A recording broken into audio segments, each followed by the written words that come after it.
Yes, campaign up. Now what he na cash before. Yes.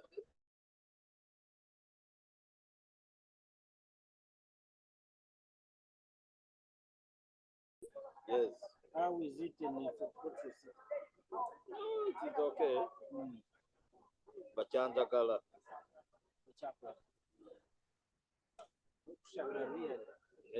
Urutaro rwara biri mburya. Bikwenda ngo urugaruke mu. It was bad. I want one gram. Kandi ucyemezo basapurika amendments ngaho zindi. Mugaba reka amendments akura mwaka kumwe. Kune kwa Abantu funze yagabana sasa. Everything is okay.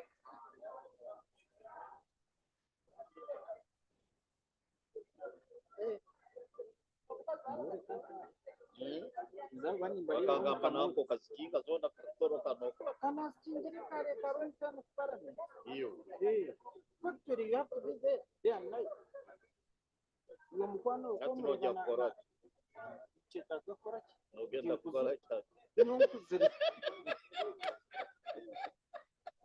Emyaka 5 gikize. Nimbura yebi. Hati hapo kusema. Wera suna irbifu.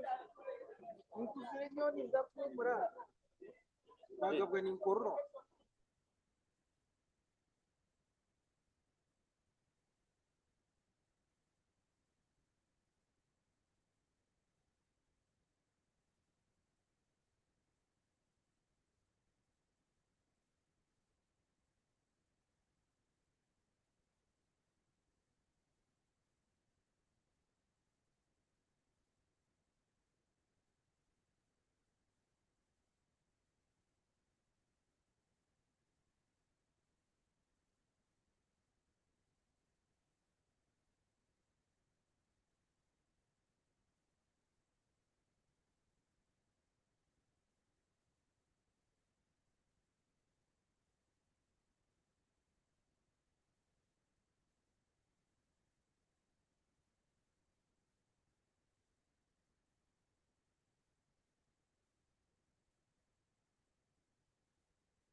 About quality.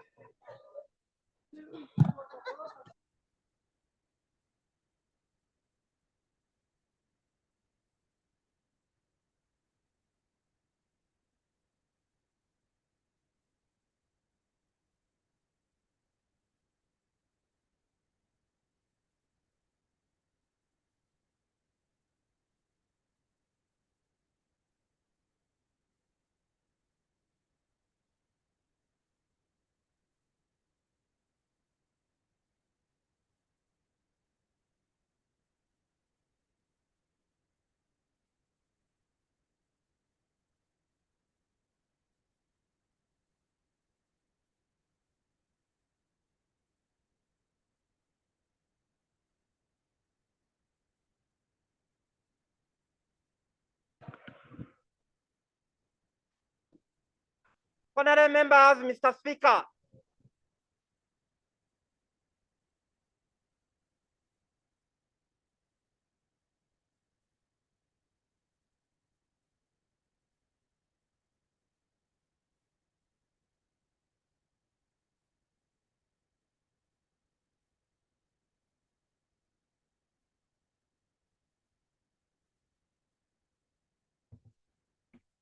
Prayers. Almighty God, who in infinite and goodness or goodness have appointed so leaders in parliaments for the welfare state and just government to humanity, we beseech you to look upon with the abundant favor of these your servants, whom you've been pleased called the performance of such important trust in this land. Let your blessings save upon the assembled and granted the may as in your presence.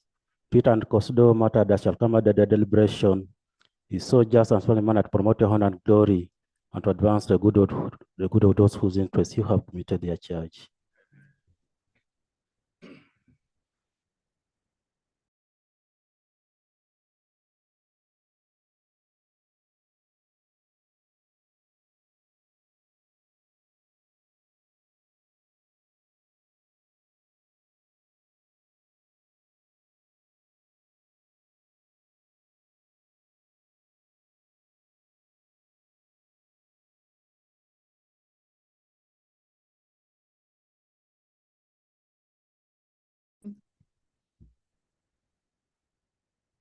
I want to start on a note of congratulating our very own Ronald Rogumayo, who became East Africa's finest golfer in the recently concluded Magical Kenya Golf Open, the first Ugandan to achieve that feat. And he's the only East African who managed to make the cut on that tournament, which has shown really how much we've gone as a country in terms of developing sports talent, but also reminding our executive, Minister for Tourism, Minister for Sports, that golf can market a country in a way you can't believe, especially with big spenders. Because it is shown, research has shown that golfers spend 3 times the expenditure of other tourists. Okay, and usually also statistics have shown that when they go into a country, they spend more than 8 days. Because when they love, they fall in love with golf, they end up remaining in that country and contributing so much. So, Honorable Minister, we need an international tournament, golf tournament in Uganda. In East Africa, we are having only in Kenya, Magical Kenya. Kenya, after government spending around $3 million only, the kind of coverage they got on CNN, on Sky, on BBC, on everywhere, is coverage which would be worth over $50 million if you had to get it. So if we had to market our country, let's do it intentionally and strategically, because I meet people marketing Uganda, but not even knowing what they are marketing. So we need such interventions. Our honorable colleagues also, 2 days ago, I think specifically on Tuesday, I managed to get one conman who had wanted to defy our laws. He started trying to be my girlfriend, sending me pictures of other people. And then it started around October. So I reported security. We started looking for the person. And then, because he claimed to be a daughter to a minister friend of mine, but he said, I want to be talking to you, but don't tell my dad. So, and I immediately called the father in quotes. The father, I'm like, you man, have you failed as a parent? Your daughter is here hunting around for men. And the man said, no, but I don't have a daughter called so and so. So I alerted security, we started hunting for the person. And then after, he used, because I haven't said the name of the minister because we haven't agreed that I say his name. After he used the picture of my daughter, because King Karisa, the CEO of NBS, is a very great friend of mine. So the children are like my children. So he picks a picture of a young girl in secondary school and starts using it to approach me. Now, there is conmanship, can come, you're trying to do, but when you pick someone's daughter, you depict that person's daughter as a threat, as someone selling herself around. You're destroying the image of the family, you're destroying the image of a young person. You know, it's bad. And then when we got him, I found he had done it to many of you honorable colleagues. Some of you are seated here, and some of you had sent him money. Okay? And yes, I see some of the faces around. You had foreign victims, but you are dying silently. Yeah. So you better report to me to know whether you're on the list of the victims. You know, there is someone who died but she left behind a note that it had the list of the men she had slept with in a village. So, and it should be read on the burial. So now men started approaching the family. Am I on the list? So, and they were charged. So I have a list, okay, of victims. So you better approach me. But say on a serious note, including ministers.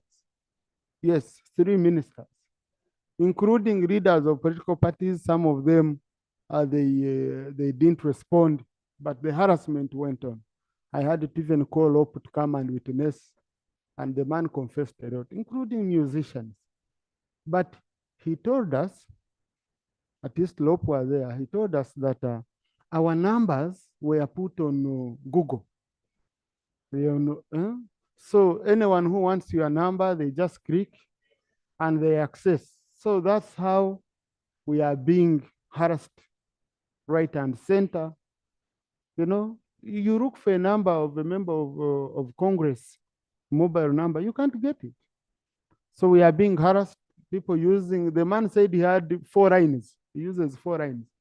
And you see, someone can say, we saw him on TV pleading that he wanted money for school fees. What? The money he was getting, we got videos from his phone, was all used to enjoy life. Him putting himself on TikTok, how he's laughing at poor people. Atarumia abayai. You know, I don't know how I can even translate that. So, and this is a person who comes and pleads, you see, I'm looking for school fees, I needed help, that's why I did ABCD. So I brought it out to you, honorable colleagues, don't die in silence. If you know you're being conned, if you know you're being harassed, please pass it on to us. We shall hunt for those people. I've given you an example. Someone tried it on me. I became patient. After how many months, I managed to get him.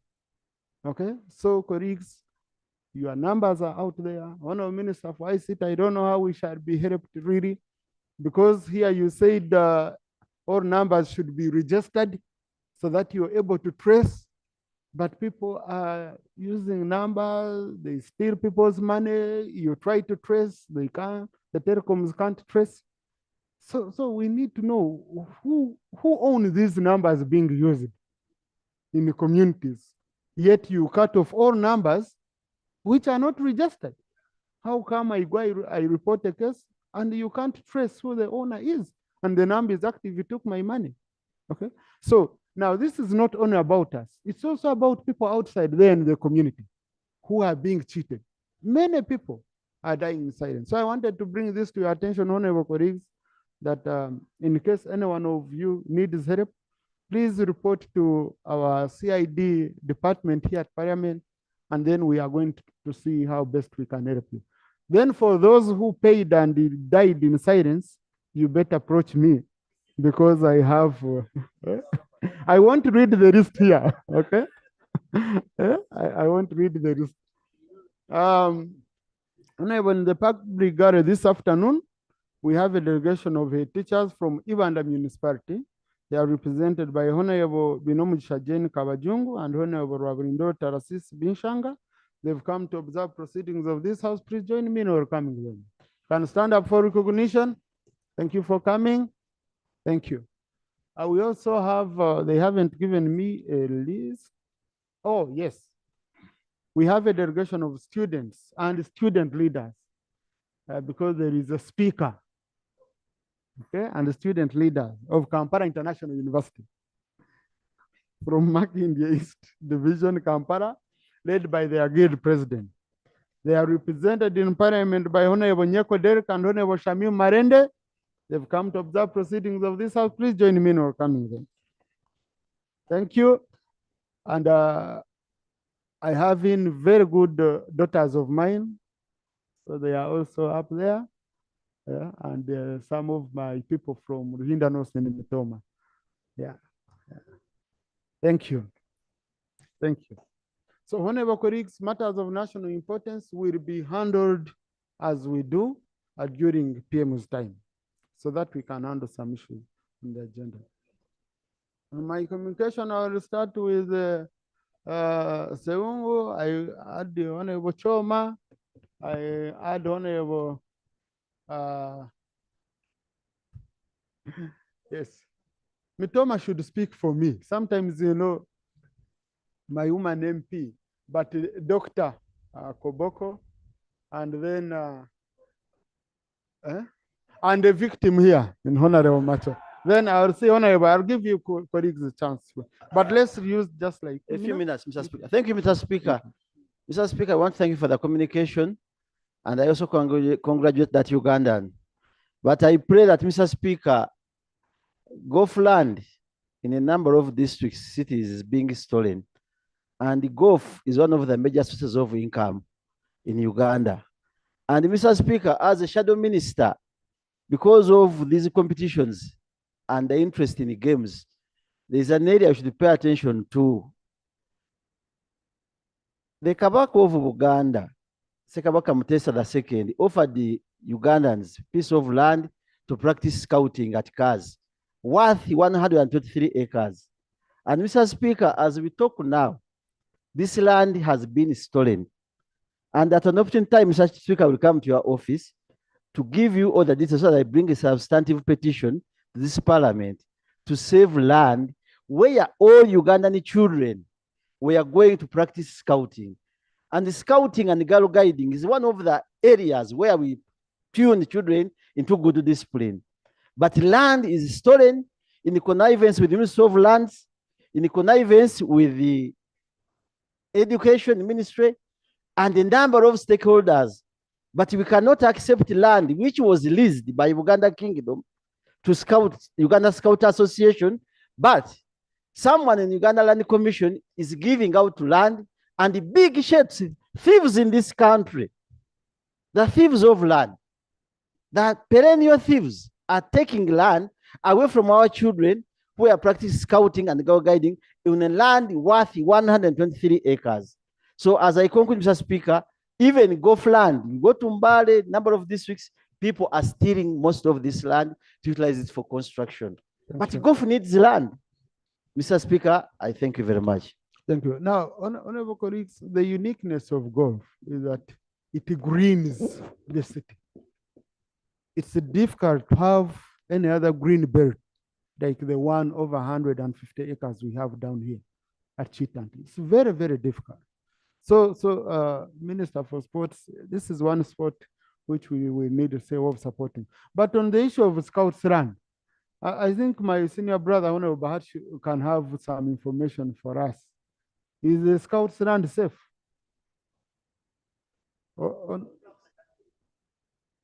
That even the lease for that land had expired, and the kingdom was willing to renew the lease in the interest in sort of Uganda scouting and girl guiding. But land is being taken, stolen at will. But we had time hosted the international jamboree, and the chief guest was General Museveni on that very day.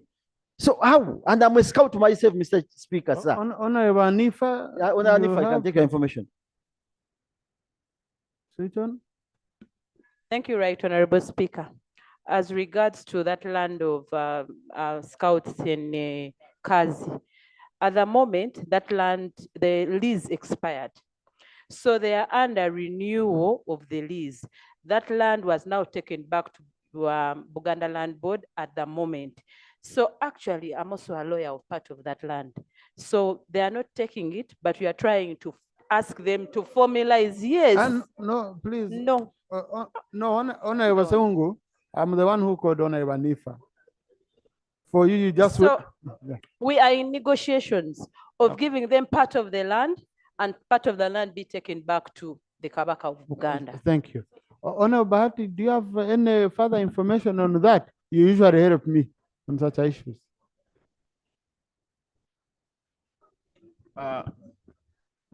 Mr. Speaker, I am Honorable colleagues, please, let's listen to Honorable I'm a Bahati. scout myself, and I was the chair of the Uganda Scouts Board. We had a few issues with that land to do with people who wanted to take part of it. But as the Honorable has said, it's in the process. We are negotiating with the Buganda Kingdom to make sure that we take part of it. So I think, Mr. Speaker, it would be better now that Seungu has asked, we can get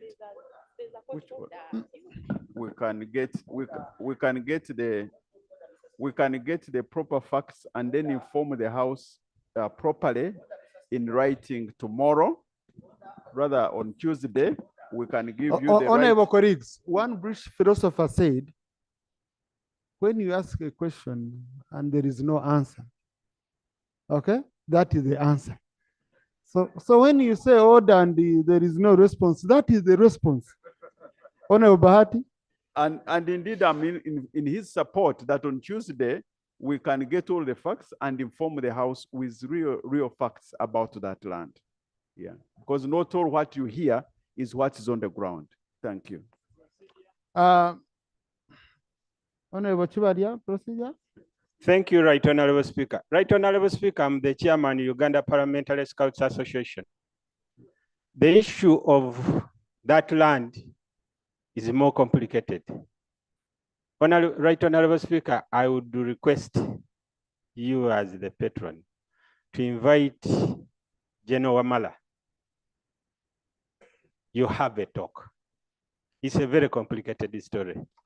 So I just request your office to invite General Wamala. Now, on Tuesday, I'll have a meeting, okay, with people whom I will invite, and Honorable Seungu will be part of them, and Honorable Anifa. I would say we stop it at this, because you see, you see, Honorable colleagues. Now, Honorable Seungu, you said you just gave us a notice. And you said in the future, okay, you will substantively table the matter. But now we are entering into it deeply when you have not even substantively tabled, which would be against our Rule 80 of anticipation. So I would say, colleagues, let's on Tuesday. To who? To who? No. Minister is not speaking. I called him to help me. So I don't want him to be put to task. He's a minister for trade, not Iran. That I request the Honorable Bahati, whenever you call, you mention my name, add on the word Honorable Seungu, not Seungu, because I'm a honorable member. That's why I call you Honorable Minister, sir. Thank you, Mr. Speaker. Thank you. Now,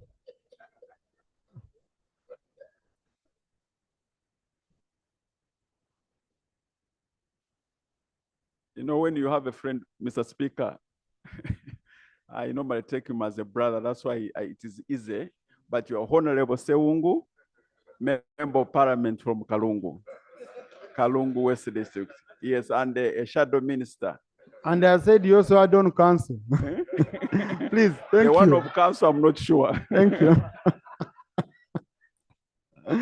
Thank you. Yes, Honorable Choma. Thank you, Right Honorable Speaker. I want to join you to recognize the teachers from Uganda, aware that actually for this year's national assessment, Uganda district ranked #1 in education sector. Yes, it is on record. In education sector, Uganda district ranked #1.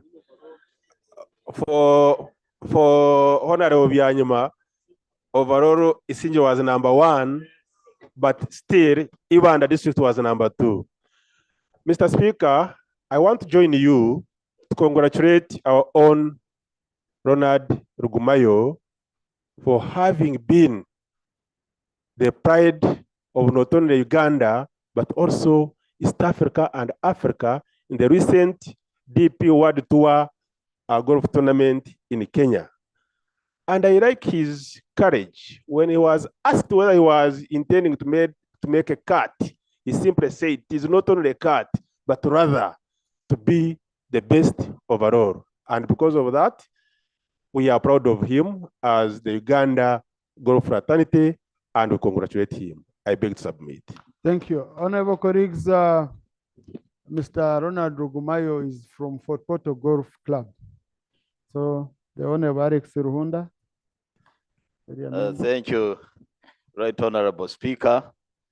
As a person from Fort Portal Tourism City and also a lover of golf, Toro Golf Club has produced a star for Africa. So I add the voice to congratulate Rugumayo, Ronald, for making us proud. I beg to move. Thank you. Yes, Honorable Achon, then Honorable Gilbert Oranya. Thank you very much, Honorable Speaker. I also would like to have the voice to congratulate our colleagues who won a big championship. Honorable colleagues, golf or sports, when I look at the cash, I always look at the cash. There's nothing that I look at different sports. I would advise we colleagues, golf has no age limit, as I would say. You need to keep the lower hip strong, the upper body strong. When you look at Tiger Woods in the United States of America, the amount of money that he get paid, Honorable Speaker, I think I would argue this country to put more effort in golf. Not only that, let us find a way of laying a strategy of giving more lands in the different districts in this country.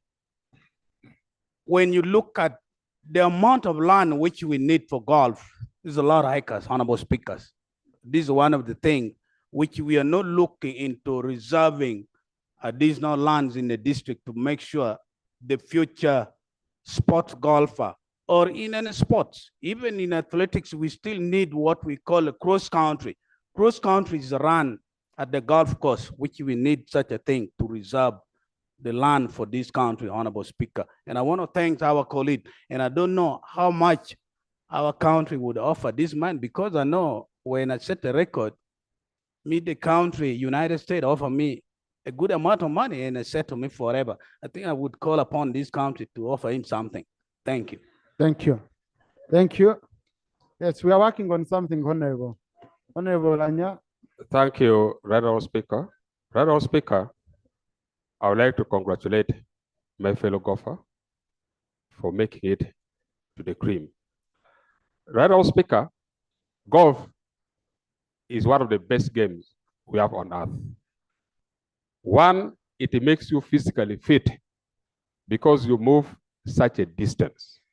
For this, may Honorable Speaker, our golf course of Gulu was distributed to the leaders and the technical staff of Gulu District Local Government.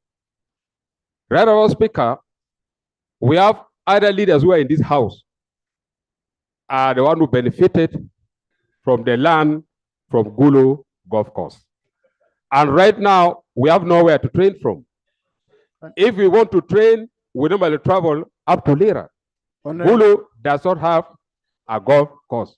Yet, it used to be the best golf course in northern Uganda. Honorable Gilbert, you know, whenever you refer to members or colleagues in this house being part of something of that nature, you have to name them. Or you withdraw that part. Right, Honorable Speaker, if it may not bring problem to me, there is no problem at all in naming them because they know themselves. Honorable, if you're not courageous enough, okay, to say what you want to say, you withdraw it. Right, Honorable Speaker, I would ask the Honorable Minister to request Honorable Olbetu Chan, the Member of Parliament for Gulu City, to explain the circumstances under which she acquired the golf land from Gulu. And I would like also to request that let the Honorable Minister for Justice and Constitutional Affairs also explain to the ministry. And we have so many technocrats from Gulu.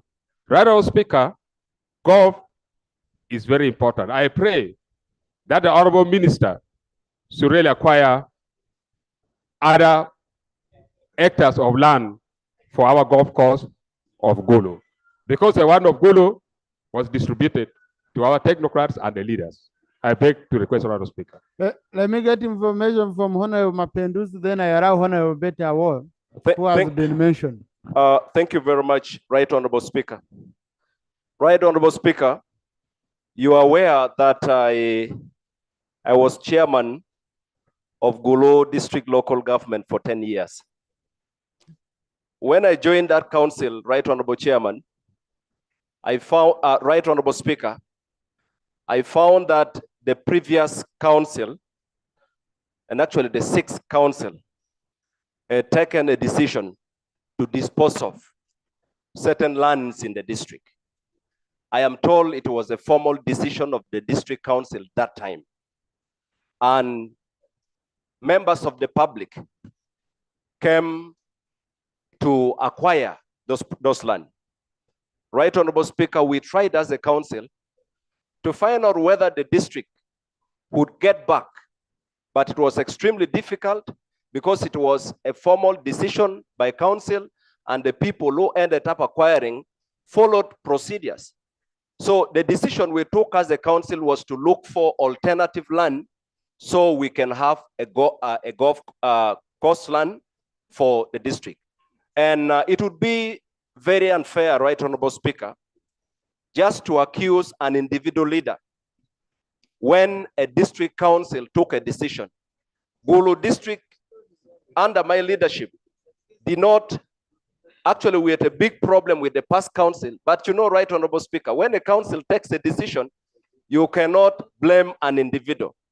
The way forward, Right Honorable Speaker, and this is what we are trying to do as leaders of Gulu City, is that we have to work hard and make sure we get land that we can have or develop a golf course for the city and also land for other development. Otherwise, it would be very unfair for the Honorable Gilbert Olanya to try to blame the Honorable Beta Olo Chan unfairly. I think that is not fair. Thank you, Right Honorable Speaker.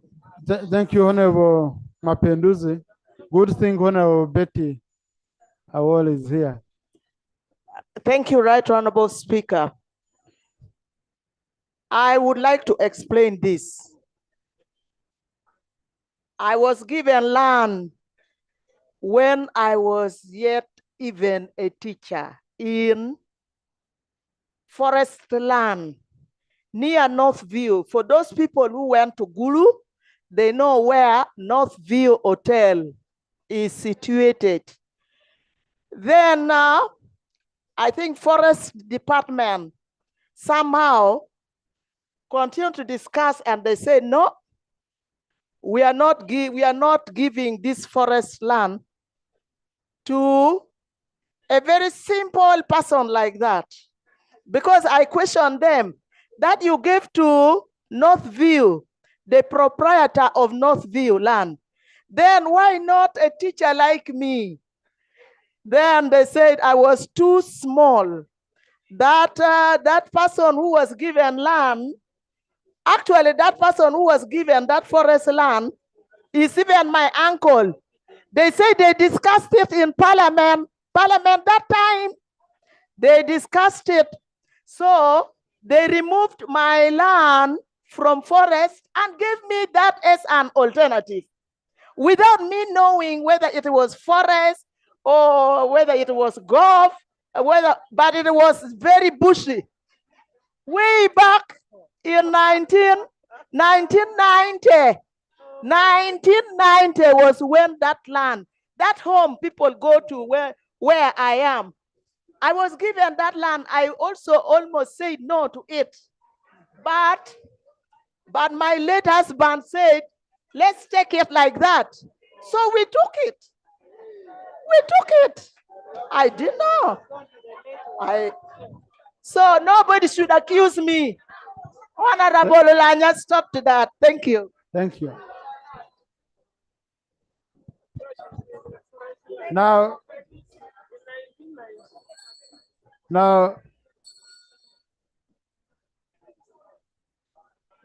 honorable colleagues,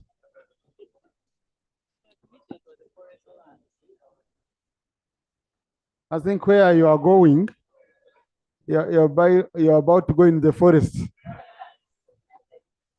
Okay? Because the forest is a gazetted, land, so you can't say I was given a forest and then they chased me and now you must give me. No, it was wrong to give you a forest to begin with. It was illegal. No one should be getting land in a forest. But putting that aside, honorable colleagues, I think this is going to divert us.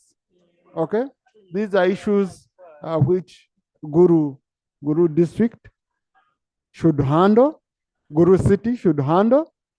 If anyone wants Parliament to handle it, to also get involved, it should come in form of a petition. Okay?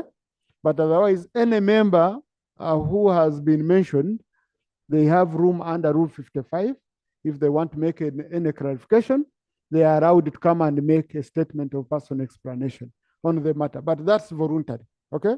So I don't want to go into issues of how councils operated. The issue of that land is now closed here. I don't want it reopened. Honorable Macho.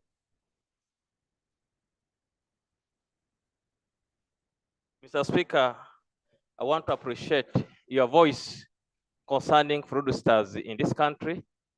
I am one of the victims that many times people have conned me, claiming to be my voters, claiming to have patients at Mulago, claiming to have lost their dead people, but I've been dying still. I want to thank you to be very courageous that you came out boldly to fight this hazard as a role model. It is my prayer, Mr. Speaker, that the communication companies, the telecommunication companies should help us. Because as soon as they take your money, within a minute, those phones get off and they'll never be back and they'll never be traced. Therefore, it is my prayer that this money we want to waste into having electronic number plates should go to help our Ugandans who are being stolen day and night. Thank you, Honorable. Thank you, Mr. Speaker. Honorable Bashisha Jiriat. Thank you, Right Honorable Speaker. Sometime last year, Right Honorable Speaker, your Facebook account was hacked. And I fall a victim because one of your voters called me that there are jobs here at Parliament. He put me on pressure to bring him in Kampala. By that time, Right Honorable Speaker, you are out of the country. I brought that man, I even accommodated him at my home. At night, there was a lot of pressure because they wanted money for the job, to be included in the system. Obviously, I could not because I'm not, I can't accept to be conned like that. But he put me on pressure, and I transferred 1 million on his mobile money because I knew in the morning I'll come because accordingly the interviews were here. So in the morning I came. I had to hide somewhere on the second floor. I went to the HR office. When I reached there, I found there 4 people also waiting for the interviews. And surprisingly, there were no interviews that time. I tried to check with the HR, and they told me that there are very many con men here who con people, and they tell them there are jobs here. And I don't know whether there is anything that is being done really to stop people from conning in the building where really this is the house where order should be, but people are still conning. Many MPs and others, the man obviously left and the others left, and the other ones paid 2 million to that. But Honorable, you become an accomplice to the crime. No, my aim was... No, I'm not saying you. I'm meaning if you are bribing to get a job, okay? If you are bribing to get a job, you're committing a crime already. Right, Honorable Speaker, mine was to get the person at Parliament who gets money from people. That is why I had to come and look for that same person. That was my aim. So did you get the person? No, that staff told me that the people are usually conned because my aim was to get that same person who con those who are getting jobs. Right, Honorable Speaker. Secondly, I request that Honorable Song is out. When you are calling people for that meeting of Honorable Song and Honorable Bahat, please include my name. I am the first female scout in Uganda, and it's on record. I know everything that takes place in Kazi. I got that information far back, and I even confided in one of our colleagues here.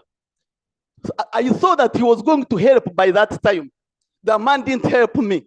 I even talked about it with Honorable Bahat. When Honorable Bahat was a chairman of board at Uganda Scouts Association, I was a member representing youth. I talked to Honorable Mushemeza. He also has all the details. I'm even feeling the pain more than anybody about Kaziland because I know what is taking place. It started with sand mining. They took about 5 acres. We fought that one. So, Right Honorable Speaker, thank you for interesting yourself on Kaziland, and I have the details. I'm even ready to bring more details from our colleagues. Thank you so much. Thank you. Dr. Shifa? Thank you, Right Honorable Speaker. No, I just wanted to make a clarification that for someone to con in the name of Parliament, they don't need to be here.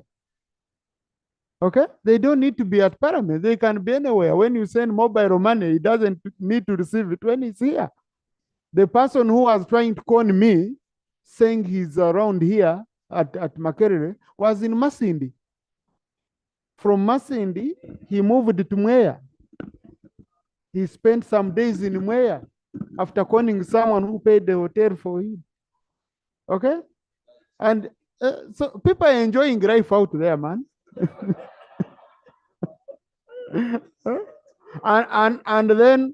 and then when you get them, they start crying how they were looking for school fees and get sympathy from the public.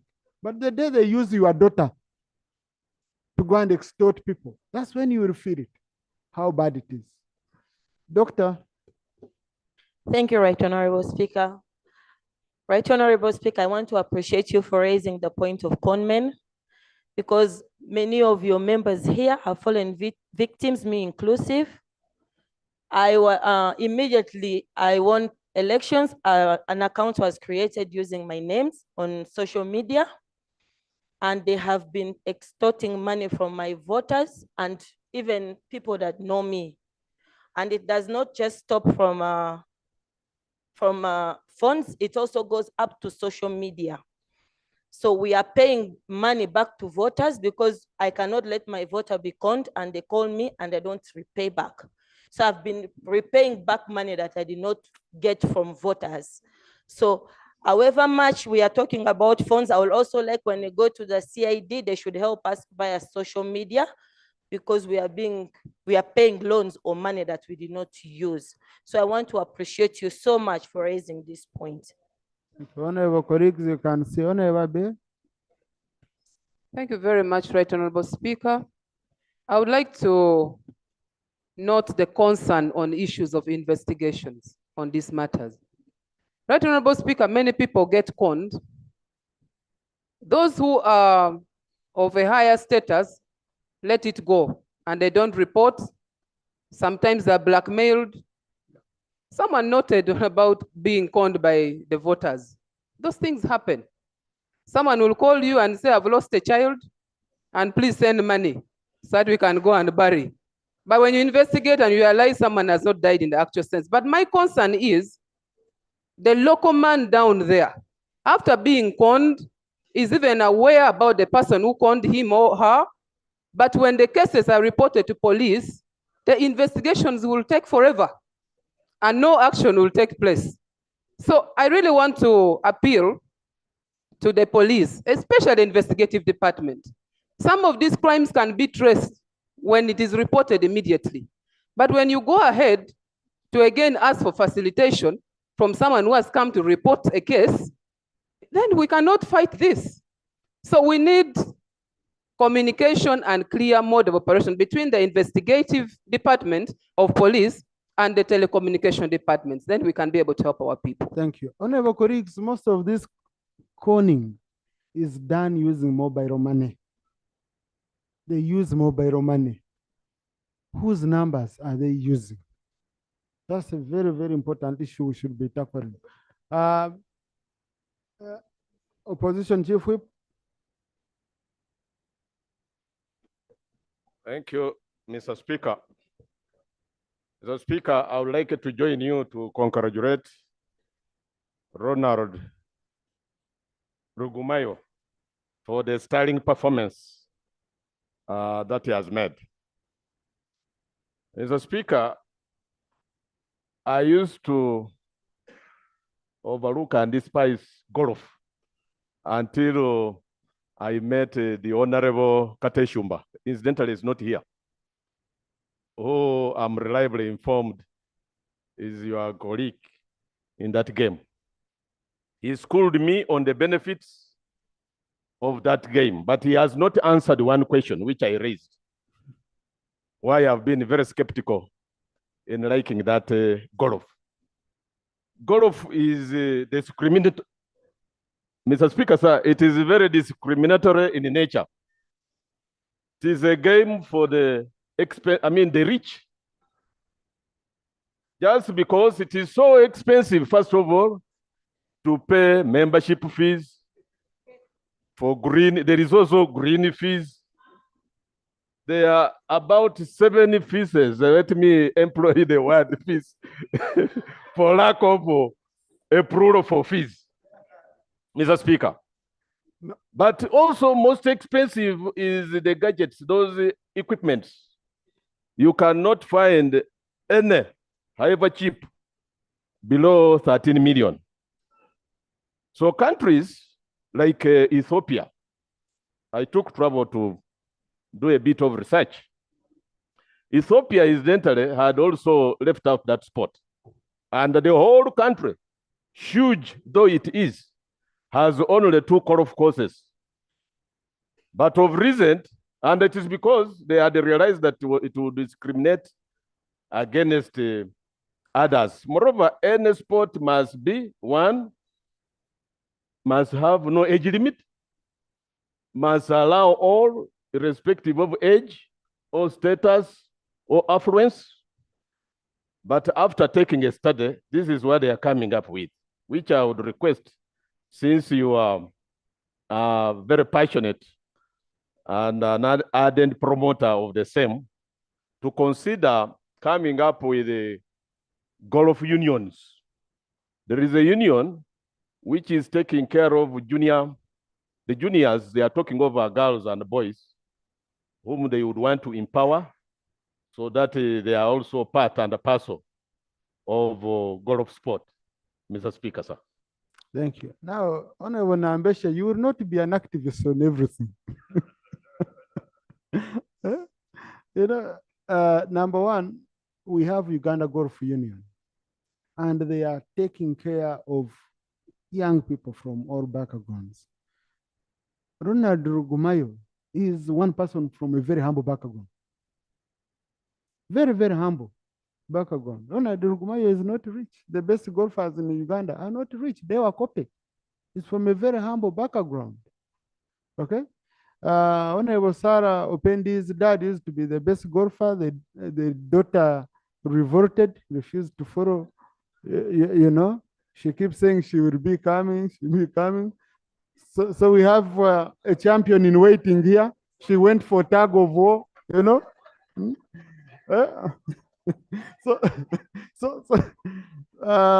But honorable colleagues, when we were in Rwanda for games, Honorable Kakoza James, who was the chairperson of the disciplinary committee, came with his disciplinary team. That they've come to receive complaints about golf. They were chased because golf is a game we play without any referee. It's a game of honest people. You cheat yourself. Okay? You mark yourself.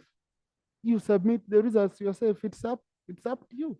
So he couldn't get anything. So it's a game which I would advise. By the way, on a very serious note, we have Muzei, I think I forgotten, Basariza. He won a tournament at 96 years. He on Kampala Club. Yes, at 96 years, he plays golf. So that's a golf which is like our presidential terms, no age limit. For it, there's no age limit. You people who want age limit on everything, on golf we don't have. Okay? But it's also very good for you. It's a game which can be played by anyone. My son plays at 6 years. The Vasadiza plays at 97 years. So I would urge you to, but we have not been supporting it under National Council of Sports. And it's one game which we are going to push for because it helps preserve green belts in most of these cities. If you got Kabare, if you got Fort Portal, wherever in Bara, wherever there is a golf course, at least you have a green area in a city or in a town. So it's very, very important. Leader of opposition. Thank you, Right Honorable Speaker. Right Honorable Speaker, if we are to substantively deal with these crimes that keep morphing and they're becoming high tech, we need to empower the police to deal with these situations. Investigators normally will grapple with one challenge too many, and yet they are following guys who have advanced in as far as technology is concerned. So that's something we need to deal with critically. So instead of empowering police to keep buying tear gas canisters, mambas, I don't know what, this is a critical area of interest. Let's follow the money. Banks are being robbed. Now members here are complaining because of this situation. Can we empower police to also advance? Because you see, when the hunter learns to shoot without missing, the birds learn to fly without perching. And that's what is happening. So that's one way we need to deal with this situation. Right Honorable Speaker, away from that, as we sit here right now, there are hundreds of casual laborers, KCCA casual laborers, outside the parliament gate, protesting. Just that this place is enclosed, you can't hear the noise. If you step out, you'll hear the protest of these people. These casual laborers have not been paid for over 6 months. They earn little money, 4,000 shillings a day. The money is too little already, but it's not even being paid. Right Honorable Speaker, last year, I tabled a report here on behalf of a committee that I was chairing, COSASE, when we inquired into KCCA. And among the issues we raised in that report, which was unanimously adopted by this House, was payment arrears, salary arrears, but also unremitted NSSF for these workers, these ordinary workers, to the tune of 4.1 billion shillings. Government promised to deal with that issue. To date, they have not. There's been no treasury memorandum on that report of parliament. And the casual laborers. My brother Op, now you've made it very difficult for me. I had proposed that those issues, we raise them with the Prime Minister when she comes. And then we just now, this was a reaction to my communication. So that issue of casual laborers, don't you think we can wait for the Prime Minister when she comes in so that we get an answer? And I can also talk to Chief Whip. By that time, the Minister for Kampala Affairs is called in. I'm also obliged, right, Honorable Speaker. I did raise it now so that even as we wait for that time, it gets to be dealt with. Because if you have been sent pictures, there are floods of people out there right now as we speak.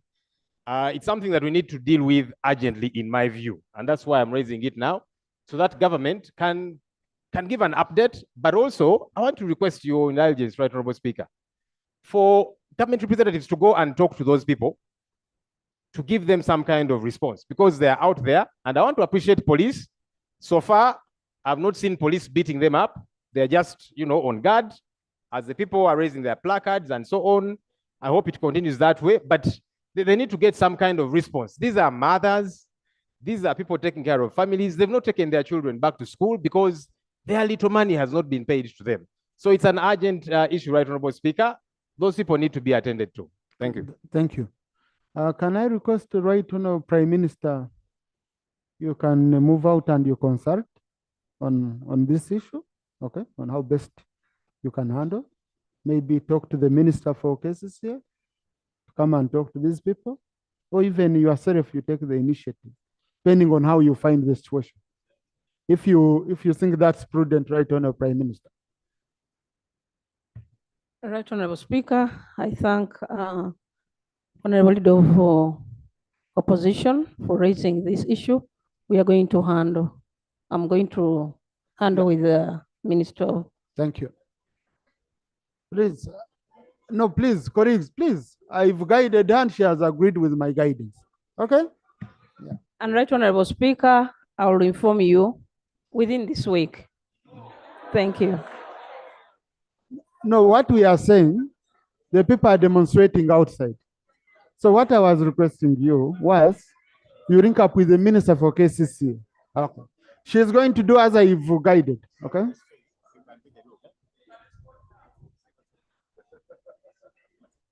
She's the right Honorable Prime Minister is going to handle as I've guided, okay? Yeah, and as we go into Prime Minister time, yeah, let her check with the Leader of Opposition. Then we shall continue handle that matter, okay? Honorable colleagues, Lop has raised a very critical issue. You are not able, most of these days, if you have issues, you find CID is incapacitated. In fact, I tried to understand.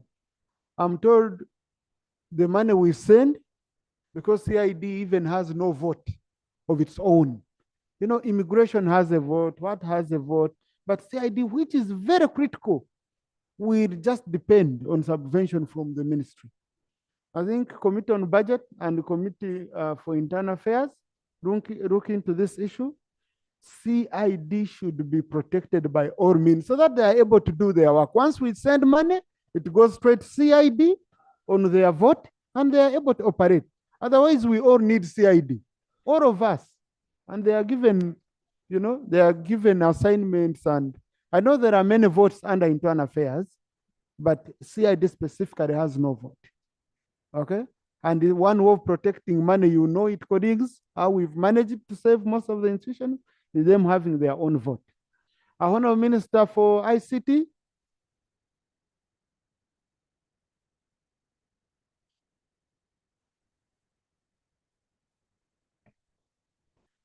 Thank you very much, Right Honorable Speaker. I came in when you were talking about how you were about to be conned, and it's very unfortunate that members of parliament have fallen victim to this. But I would like to inform the honorable members of parliament that as we develop and as digital transformation catches fire, even cyber crimes are going to increase. Guys are now working smart. They no longer work hard. They think smart and they work smart. So we also have to be very smart, and we must ensure we attend to every detail when we are communicating on our phones. Honorable members, our phones are everywhere. If you go to the parliamentary website, you will meet them there. Every time you enter any office, you register your name and your phone. Whether you're going to hospital, there is a card you will fill with your name and phone. And most so, even if you go to a hospital which is computerized, they will ask for your phone and put it there. And this data is kept somewhere. And these smart guys can always access it. But what I would like to say is, as cybercrime increases, we are also doing everything possible to ensure we put in place measures to fight these crimes. And as Minister of ICT, we are in touch with the Ministry of Defense, Internal Affairs, and UCC to see how we can put there in measures which are going to control this. But also, we are trying to see how we can put there an investigative mechanism where if you are conned, then the culprit can easily be got. But also, I would like to appeal to members of parliament, please report that crime. Don't get ashamed to report a crime. Whether to police, you can even report to the Ministry of ICT, and then we shall use our UCC mechanism to track for them. There are also other thieves now who we have found out of recent. They have gadgets which can download phone numbers from the network, and we are fighting all that. Then, Honorable Minister, I don't want this to end up being a statement. Yes. Okay? Yeah. This is something which maybe you can go, you think about, you come update the house. But what I had asked was very simple. You said all numbers are registered. Unregistered numbers were cut off. Okay? A young man is using 4 numbers from Masindi, not even out, has conned many people. People report they are not helped. People, why? I think what you need to do, you need to be strong on these telecoms.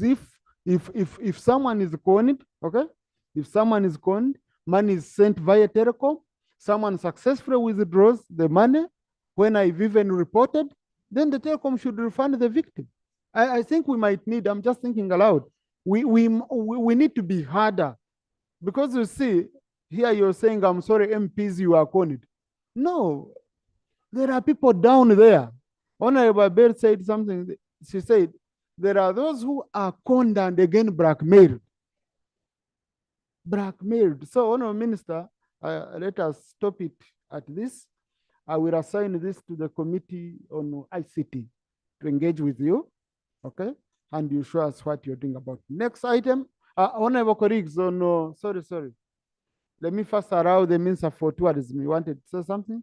Then I have 2 exceptions, 2 people. Thank you, Right Honorable Speaker.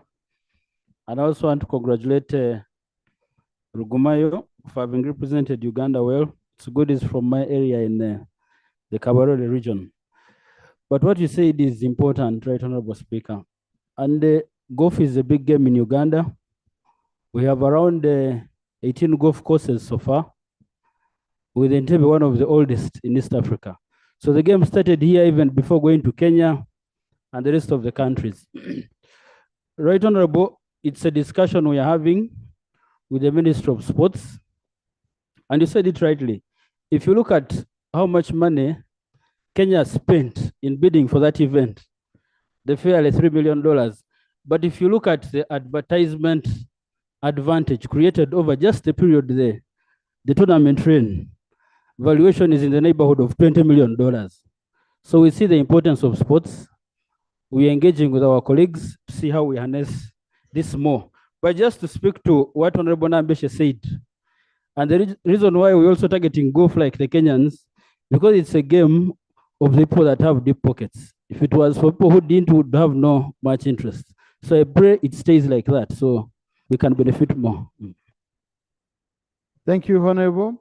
Honorable colleagues, I have two exceptions on matters of national importance, just two exceptions, because these colleagues came at office and they have some assignments they had been cleared earlier on by the speaker. So I will allow Honorable Mugore and Honorable Sarah so that they can travel for other assignments. Thank you very much, Right Honorable Speaker. Just raising a matter of national importance.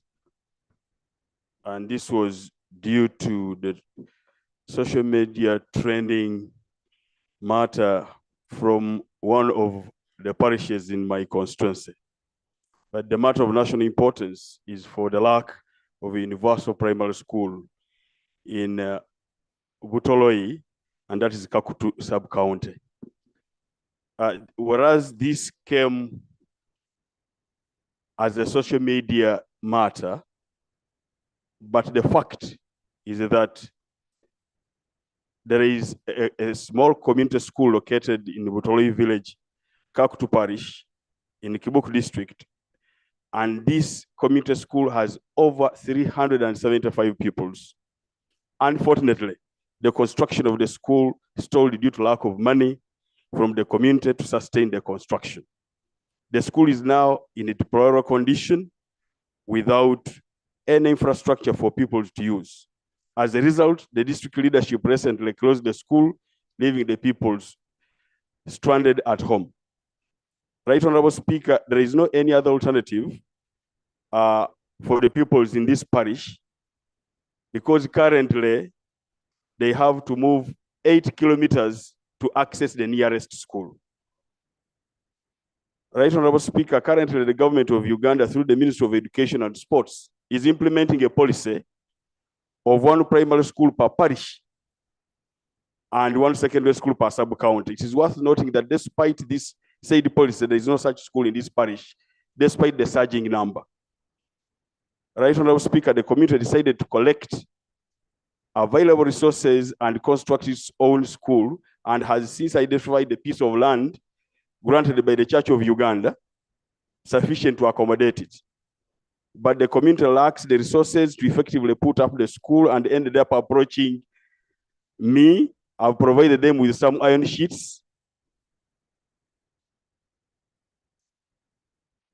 But my prayers are, 1, that the government is invited to construct a primary school in this parish. And 2, the government is also urged to avail requisite funds to complete the community-based school. But in the meantime, avail emergency fund and all the Prime Minister's office provide some more iron sheets to assist in the construction. I submit. Thank you. Thank you. Now, Right I saw the Minister for Education, Honorable Muyingo.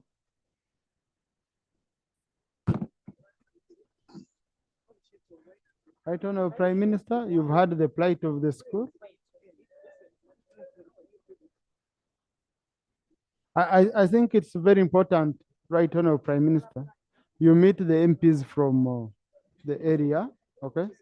You look at the plight of that area, as far as primary school, at least for that parish. All right, Honorable Speaker, if I may, you may allow No, me Honorable, to lay the but petition. you know rules of accessing the microphone here. Please, I want that discipline to be here. Okay?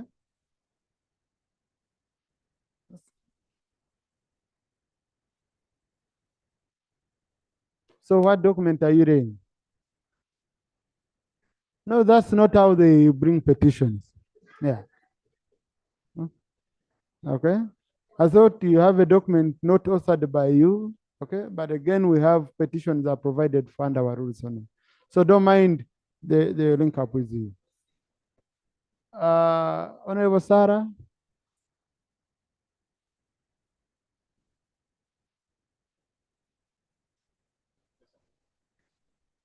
Thank you, Right Honorable Speaker. Right Honorable Speaker, I beg for your indulgence just to recognize that the president of the African Golf Confederation is a Ugandan, Mr. Omolo Johnson, and we cannot talk about golf without talking about the late Sad Onito. But also in the group of Muzei Vasaliza, Sad Onito was also my father. And just because he's currently unwell, but he still remains an active golfer. So I'll be joining Right Honorable Speaker very soon after, of course, handling tug of war as well. Right Honorable Speaker, the matter that I want to raise regards the technical, vocational education and training institutions admissions for academic year 2024.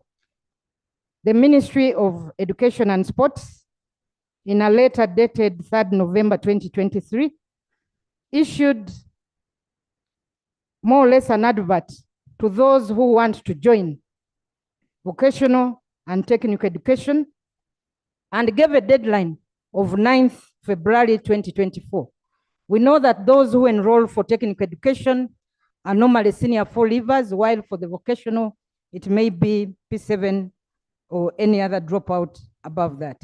So, Right Honorable Speaker, the matter that I'm raising is that Uganda National Examinations Board officially released the Uganda Certificate of Education results on 15th of February, after the closing date. Actually, this was a concern given to me by one of the parents, because now those who completed senior 4 last year, they are already cut off by this deadline.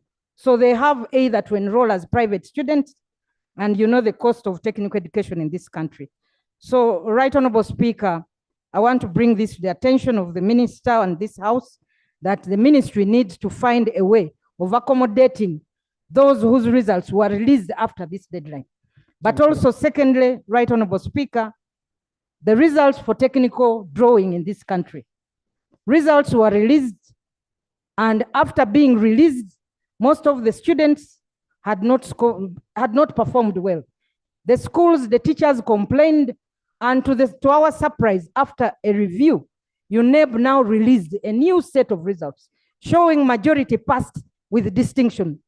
So, Right Honorable Speaker, how can we trust UNEB in the marking of these scripts written by these students, Right Honorable Speaker? I need an explanation from the minister as to how results can be released after review, then people have distinctions. So I find that we may not be able to trust what UNEB is actually releasing. Thank you, Right Honorable Speaker. Thank you. Let me tap into... I lay this letter, Right Honorable Speaker, from the Ministry of Education and Sports. Thank you.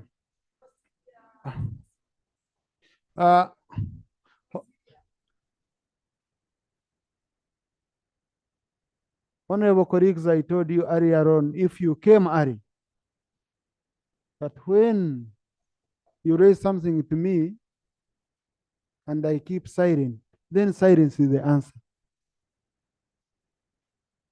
Okay? Please. Please. Then you can come and chair the house. Yeah. Yeah. Yeah. I want to tap into the experience of the government chief whip in such a situations. Really, how do they give a cut-off date for applications before even releasing UC results? So and then you guide us.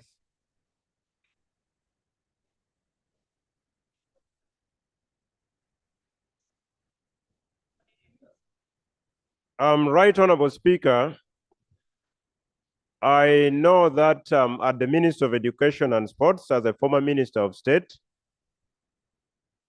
we have always had a number of structured meetings. I would wish to persuade you to allow me to consult on this particular subject matter such that I can give an accurate answer instead of just guessing, contrary to the practice when I was there. If you could allow me consult and I come back. Thank you. Now, what I would advise is, let's say of helping these young people who missed out of the deadline without their own making. You're the ones who had not yet released results. But then the issue of marking and the different results which came, I think that's an issue which the minister can get back to the House. Okay, and get back to the House. Next item.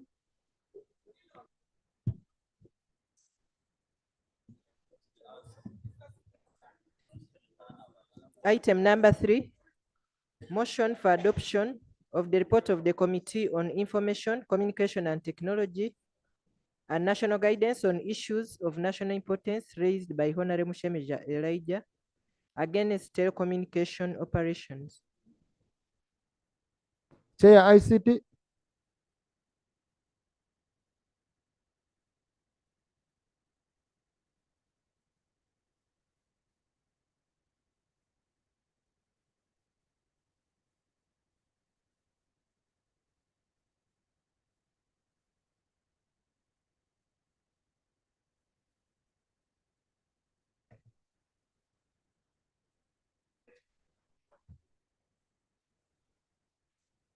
Right Honorable Speaker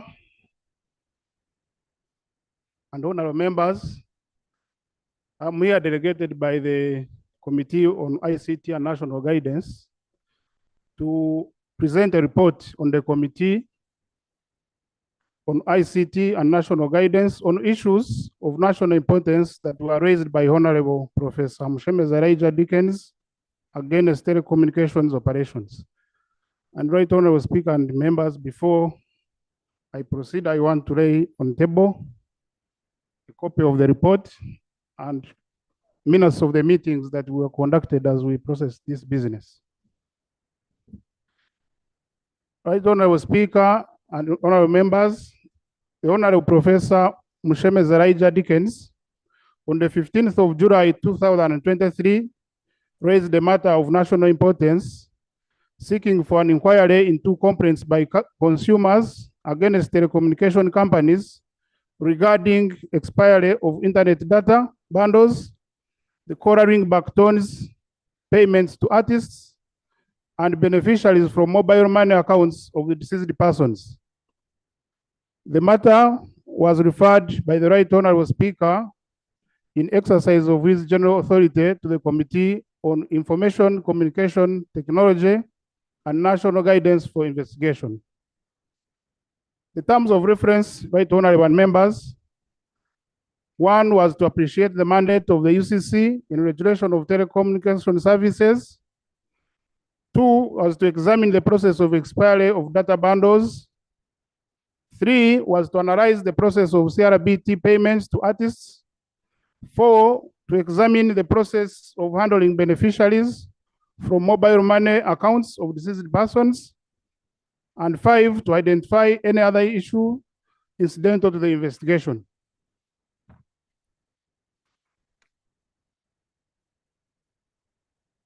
Right Honorable members, the background to this issue: Uganda as a country embraced ICT as part of its economic development strategy and enhanced investment in the sector, coupled with entry of new players, including Celtel of 1995, MTN Uganda in 1997, UTL 1998, Walid 2007, Orange in 2008, Africell in 2014, among others, which led to significant improvements in quality of service, increasing access to communication services. The telecommunication sector in Uganda has seen significant growth with 34 million mobile phone subscribers and 11 million internet users, up from 2.5 million users in 2008, resulting to over Uganda shillings 14.2 trillion in direct sector revenue in the past 5 years. Relatedly, Uganda shillings 2.5 trillion has been invested in the sector over the last 4 years, attracting other global brands like Seacom, American Tower Company, Eaton Towers, and Google. Mobile money subscriptions have also grown to over United States 22.7 million and remain a formidable means to formal banking for more than half of the population. However, Right Honorable Speaker and members, the telecommunication sector has challenges, and over time, numerous concerns and complaints against operators have been raised, and these include, among others, poor quality of service, dropped calls, and high billing practices for voice calls. 2, the perceived high rates on data bundles. 3, expiry of internet bundles. 4, inadequate and non-payment of artists for use of their songs as celebrities, and difficulties in accessing money from deceased persons' mobile lines by survivors. Premised on the above, the committee undertook the investigation and hereby reports. So our findings, observations, and recommendations. Number 1, the mandate of Uganda Communications Commission. Right Honorable Speaker and honorable members, in ensuring that consumers of communication services in Uganda receive quality, reliable, and fairly priced communication services, the Commission has undertaken initiatives through the National Brand Policy of 2018 to improve the quality of services provided by operators. UCC has thus created an enabling environment for licensed providers of communication services to effectively serve Ugandans.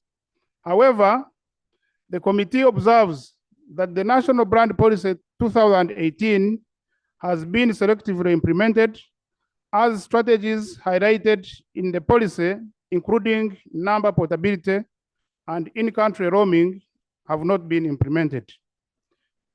So as a committee, we recommend that the UCC should urgently implement the National Broadband Policy 2018 in its entirety to accommodate strategies like number portability and in-country roaming, which will enhance network accessibility and reduce the cost of connectivity that have to date not been implemented.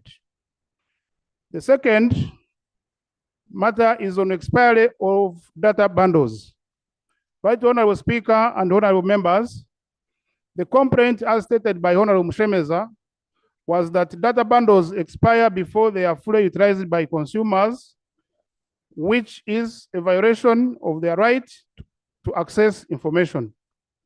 The committee observes that 1, connectivity to internet comprises fixed costs which are shared among the subscribers for various products, including data usage, which is sold in bundles and billed on the volume of data sent. The various costs of data thus depend on consumer usage. 2, that telecom operators in Uganda buy data capacity from wholesale providers and importers of data in bulk, giving operators the latitude to innovate and come up with different packages.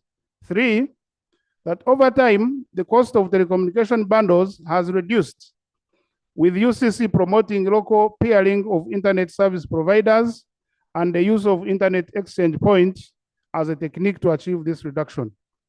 4, that there is inadequate sensitization and education of the public and consumers on the available data bundle products from licensed telecommunication operators, data rollover, and freedom bundles, among others, which would inform the customers on the choice of bundles. So as a committee, we recommend 1, that the Ministry of ICT and National Guidance should ensure that the ICT service reach and broadband use is deepened by maintaining oversight in the pricing of broadband services, which with the dual goal of attracting or maintaining the requisite infrastructure investment, while at the same time protecting consumers from exploitative pricing conduct. Second recommendation is that UCC should compare all relevant stakeholders, including the telecommunication operators, to enhance sensitization and education of the public on the various data facilities, in particular bundles, which are available for use, while encouraging the more friendly bundle subscriptions.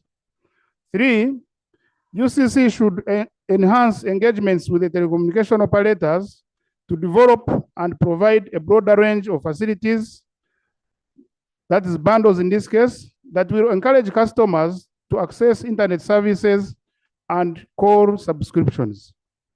The third issue is about quartering back tones, which are abbreviated as CRBTs, so the payment to the artists.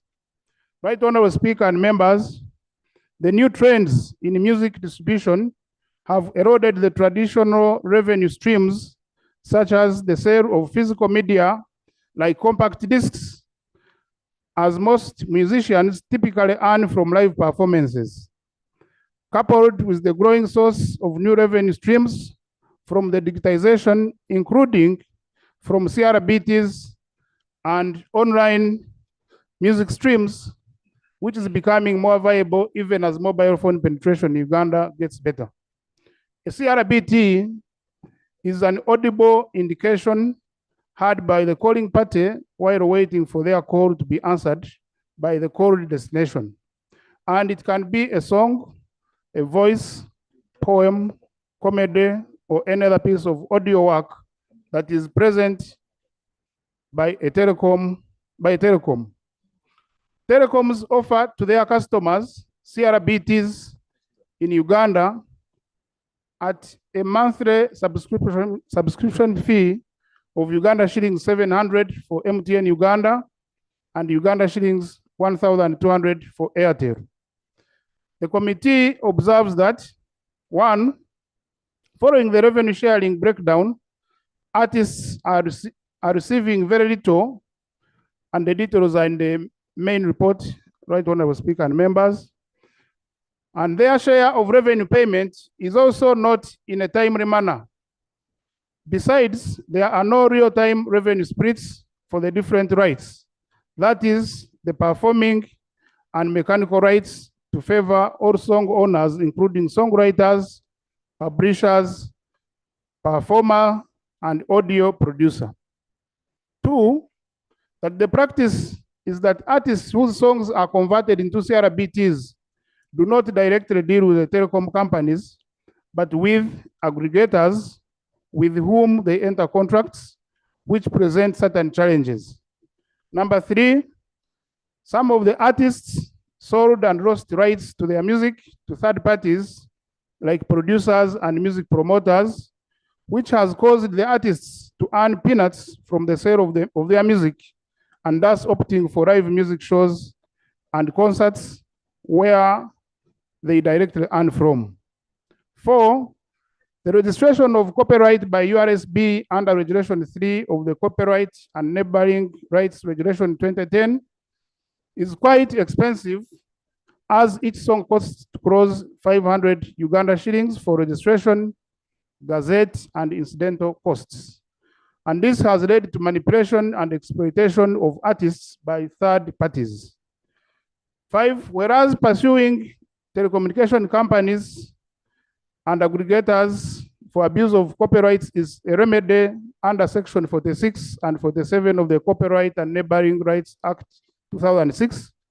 This remedy has barely been pursued, as the process is very costly and lengthy for artists.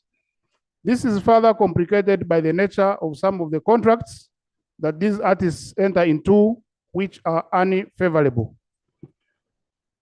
6, the foreign-based aggregators are more preferred by telecommunication companies and artists are hindered from pursuing such aggregators for legal redress, as they prefer having their country's jurisdictions for settlement of disputes. Further to this, some foreign aggregators are known to provide copyright infringing content. 7, there is lack of transparency in the declaration of revenues from CRBTs, as the artists are not provided statements and evidence of frequency of play of their music. And relatedly, the committee could not ascertain the exact annual revenue from CRBTs, as the artists indicated Uganda shillings 72 billion as the gross revenue, while the telecom companies put it at about Uganda shillings 20 billion. Further, the committee was not availed evidence of these payments, despite its directive to the telecommunication companies to provide them.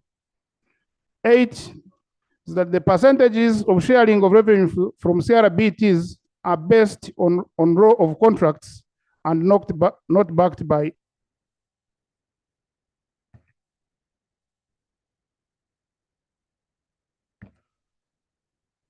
that the percentages of sharing revenue from CRBTs are based on row of contracts and not backed by a specific law. In the process of examining CRBTs, the committee observed other incidental issues, which include 1, that over 80% of local broadcasters, that is television and radio, are not paying musicians for their royalties for use of their content, even though the Copyright and Neighboring Rights Act obliges them to do so through collective management organization system. Sadly, UCC has not taken steps to address this matter. 2, Section 57 of the Copyright and Neighboring Rights Act provides for registration of collecting societies which are meant to protect interests of copyright owners. The Uganda Performers' Rights Society is mandated to play this role for the artists. However, until recently, concerns of failure by the society to collect and distribute royalties to the artists were reported. The society has also been accused of incompetence, corruption, and failure to attract membership from artists. 3, that expensive internet data is negatively impacting on the local streaming and downloading music market. 4, that there is no data sharing by telecommunication operators on song downloads, which makes it hard for artists to assess their real performance. 5, over 50% of Ugandan music is monetized on foreign platforms, and artists face challenges of repatriating payments because of restrictions on the international payment gateways like PayPal. As a result, artists are losing substantial amounts of money to commissions, which are paid third parties to access payments. 6, that on 20th July 2022, one of us, Honorable Hilary Chiaga, sought for leave of the House to introduce a private member's bill entitled the Copyright and Neighboring Rights Amendment Bill. And the bill seeks to introduce amendments to several provisions in the Act.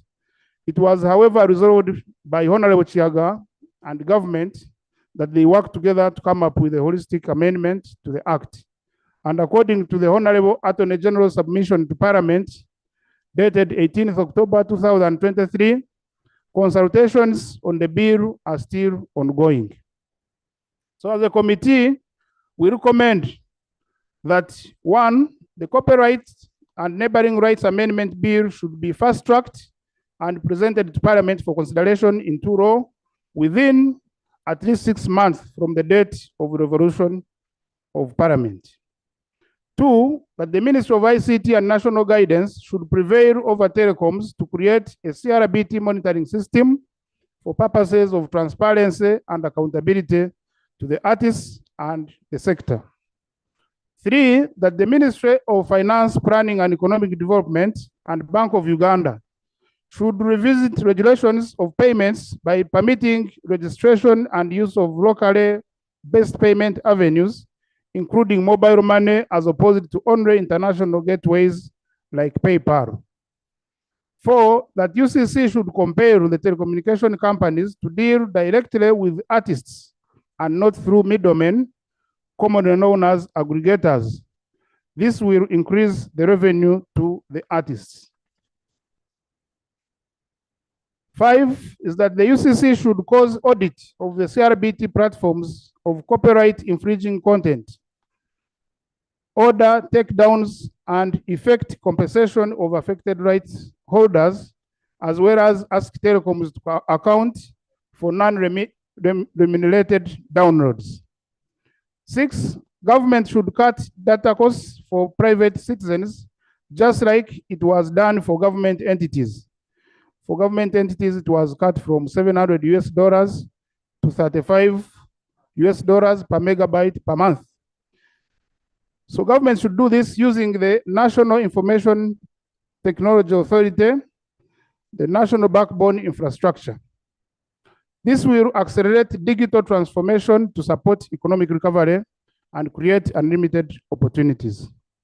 7 is that the government, the Uganda Registration Services Bureau, through the Registrar of Copyrights, should constantly educate and sensitize artists on the rights to music and also the protection of their music. 8, the URSB should enhance supervision and administration of the Uganda Performing Rights Society to ensure that the artists receive what is owed to them in a transparent and timely manner. And lastly, that UCC should initiate processes to reconsider some of the rates of taxes associated with data services for the goal of reducing this. Priority should be given in terms of reduced data costs for Ugandans, uploading, streaming, downloading music from local content delivery networks. The other issue that we looked into is the beneficiaries from mobile money accounts of deceased persons. Right, Honorable Speaker and honorable members, with the coming into force of the National Payment Systems Act 2020 and implementing regulations, the Bank of Uganda was given the mandate to regulate payment service providers, payment system operators, and issuers of payment instruments. Similarly, the mobile money business arm of telecommunication companies were established as separate entities subject to regulation and supervision by the Bank of Uganda. The committee made the following observations. Number 1, that the National Payment System Act 2020 introduces dormant accounts under which category accounts of deceased persons fall. The 9-month period provided for under Section 57 of the National Payment Systems Act 2020, within which electronic money accounts have to register a transaction upon which it is considered dormant and further blocked 6 months later if not reactivated. 2, that some mobile money registration and lines used by other secondary people who do not register these lines, and upon dormancy and blocking of such line, the process of tracing the owners of these mobile money lines becomes very difficult. 3, that the public is not sensitized about the various ways of obtaining authority over estates of deceased persons, and therefore relatives of the deceased persons find the process of securing letters of administration lengthy, tedious, and frustrating. This affects the intention to retrieve these funds from telecom companies and the Bank of Uganda. 4, that there is no streamlined process of informing the public of the dormant mobile lines to be claimed by telecommunication companies, which affects follow-up on claims of the account dormancy. The public is mostly ignorant of the process of retrieving mobile money funds for deceased telecommunication customers. This is evidenced by the fact that Uganda shillings 69 billion, which has been transferred from mobile money accounts to Bank of Uganda, only 280 million has been paid out to claimants. Number 5, there is limited or no enforceability of the National Payment Systems Act 2020. The absence of enforceability has affected appropriate regulatory regimes and supervisory oversight, which has created opportunities for fraud and other digital financial crimes. 6, that the funds held under these dormant electronic accounts are sometimes very meager and thus not an incentive for the beneficiaries, to give up on the process of retrieving these funds. This explains the limited payout by the Bank of Uganda. So as a committee, we recommend that number 1, there should be awareness creation through increased sensitization and education of the populace on the process entailed in accessing the deceased person's mobile money funds. The sensitization should be multi-sectoral and should include Bank of Uganda, Uganda Communications Commission, the Administrator General's Office, the cultural, opinion and religious leaders, and the telecommunication companies using all available public media, including radio, television, digital, print, churches, schools, and public spaces. 2, that the Uganda Communications Commission should ensure that the telecommunication companies disclose information of the dormant electronic accounts every 9 months through all available media platforms. 3, that the government should ensure enforcement of the National Payment Systems Act 2020 as enacted.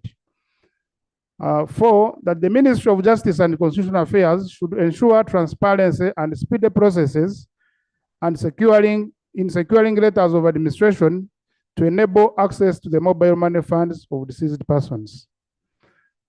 Right, Honorable Speaker and honorable members, other issues incidental to the investigation. 1, levy on gross annual revenue of licensed operators. Section 68 of the Uganda Communications Act 2013 states that the Commission may charge or levy on the gross annual revenues of licensed operators, which forms part of its funding. This revenue is to be shared between ICT development and rural communications in ratio of 1:1. Whereas the law requires 2% to be paid by licensees of UCC, it was targeting the telecommunication licensees for covering areas that they may not be covering for commercial reasons. In interpretation, it ended up including the television and radio broadcasters, yet it has never been corrected and consequently a violation of the law. Further, the resources remitted to the consolidated fund by UCC are not directly plowed back to facilitate IC development, but rather form part of the national resource envelope. So as a committee, we recommend that 1, the provision requiring charging 2% of the gross revenues of radio and television broadcasters should be removed.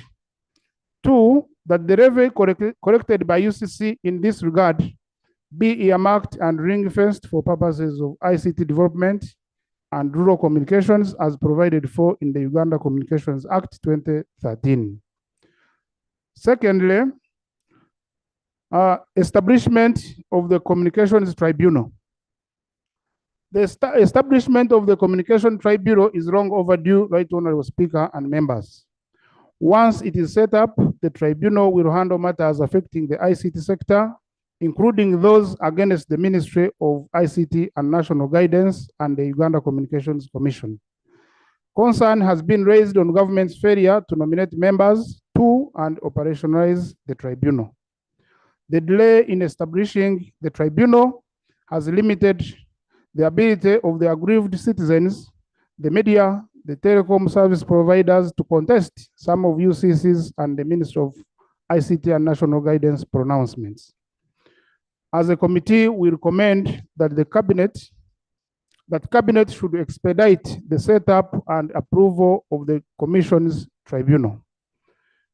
In conclusion, Right Honorable Speaker and honorable members, the recommendations provided herein will lead to the provision and consumption of quality, reliable, and fairly priced services in well-regulated environment and the attainment of an inclusive digital economy that promotes increased ICT penetration and the use of ICT services for social and economic development. Further, these recommendations, if implemented, will enable Ugandans and all users of ICT devices derive the best possible value for the services they pay for. I therefore pray that the report of the Committee of Information, Communication Technology and National Guidance on the issues raised by Honorable Professor Mushemeza Elijah Dickens on challenges with telecommunication services is considered by this House and recommendations therein adopted. Right Honorable Speaker and honorable members, I beg to submit and report, but I also want to take this opportunity to appreciate my chairperson who has delegated me to deliver this report on behalf of the committee. And for that matter, I want to thank my colleagues, committee members, for the good job we did. We did a lot of work, Honorable, to interrogate this matter because we are dealing with very elusive people, the telecommunication Is that operators. part of the report? So it's not part of the report, right, Honorable, but I have to appreciate. I'm saying you've concluded. Honorable members, report. I beg to move. Thank you. Honorable colleagues, you know Honorable Kasbat is a telecommunications engineer who worked for long in MTN and other telecoms, so he has extensive experience. Now, before I can open debate on the matter, I had assigned the Chief Whip on the issue raised by Honorable Saro Pendi, and he seems to have an update for us. Honorable Chief Whip.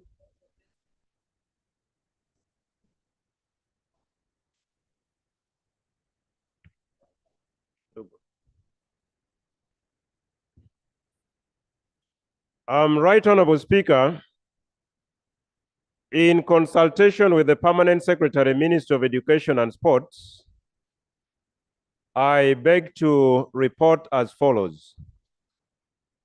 In addition to the circular that was issued on the 3rd November 2023, laid by the Honorable Acheng Opendi, there was another circular which was issued. It has been sent, Right Honorable Speaker. My office is printing and they will deliver. I pray you will give me an opportunity to lay. But the fact is, this first circular was issued on the assumption that the ministry knew UCE results for 2023 would be released much more earlier on, and it was amended. And when the release came slightly late, there was an extension of 1 week by the Minister of Education and Sports, and that went up to the 23rd of February to cater for senior 4 candidates that sat in 2023. I have been made to know that on Monday and Tuesday this week is when the selection was done for this category in 4 regional centers of Ntinda for Central Region, Kacheka for Western Region, Bobi for Northern Region, and Madera for Eastern Region.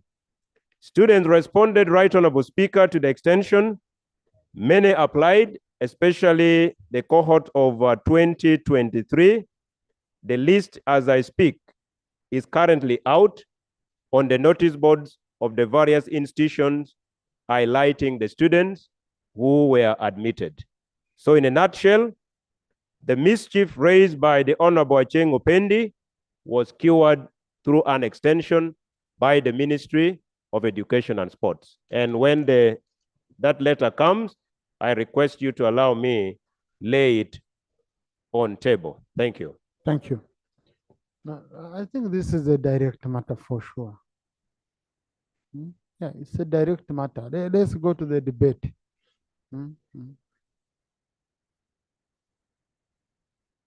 What's so pertinent?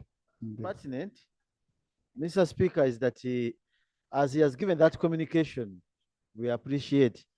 But there is a bigger challenge we need to address of children who failed the P7. 525 children didn't pass. And you had requested the Ministry of Education. Yes, I'm serious, that they should set up a program with the modules to prepare them, have something trained in them to do in the future, because they cannot go for senior one. Thank you. You can deliver that one, Mr. Chief Whip. It's very important. Otherwise, you will see them hitting you with the Kataimbwa. Thank you. This was just for noting. Honorable Beatrice Awol was, sorry, Betty, sorry, was hard on me with procedure on the same matter. Honorable Awol. Thank you, Right Honorable Speaker. Right Honorable Speaker, Ministry of Education is a very critical ministry. The government chief whip told us last week that he has schedule for ministers. And for ministers of education, there are four. For us, even on a Thursday like this, that we are going to have questions to the Prime Minister and probably sometime to be answered by the ministers concerned. To have none of them in the House, are we proceeding right? That ministry is very critical, very strategic, and it's a very big ministry that forever we keep closing our eyes on. Are we proceeding right? Can probably, if I take it for clarification, the government chief whip really inform us why ministers, if they are all for, why they should not even want to be here on a very critical ministry. That was my point of procedure. Thank you. Right Honorable Speaker. Thank you, Honorable. Honorable Muyingo entered here, and then in a short time disappeared. But Honorable colleagues, also you remember, Honorable Ministers, I requested you that on Thursdays, because the rules of procedure say Thursday we must give priority to members' issues. I requested you that ensure at least each ministry has a minister here. And I'm glad, I'm seeing men are here to come and support the Prime Minister in case she needs one, in case she needs one. So really, Minister for Education, he should be here. Honorable Muyingo should be here. I don't know why he came in and then again disappeared. Now, honorable colleagues, yes, I was going to open debate starting with Honorable Hilary Chiaga, but I can see it's Prime Minister's time. We could do Prime Minister's time, and then after we do debate on this issue. Okay? Yes. Next item, we shall come back to this issue. And we close it. Item number 5, Prime Minister's time. No, why don't we start with number 4? Yeah. Item number 4, statement on government business for the succeeding week, 5th to 7th March 2024. Right, Honorable Prime Minister.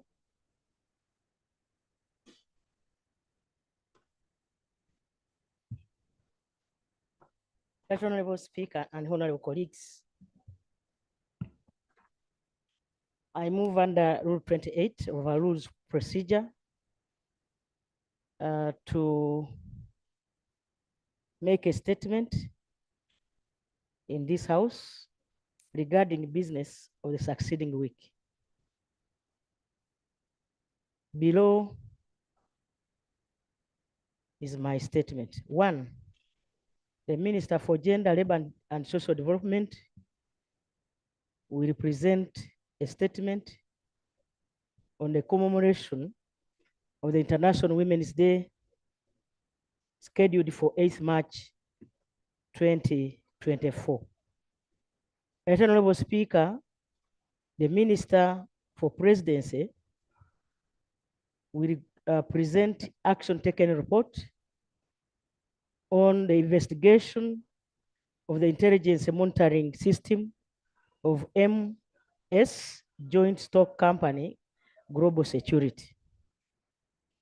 Right Honorable Speaker, number 3, the Minister for Justice and Constitutional Affairs to present action taken report in accordance with Rule 220 of our Rules of Procedure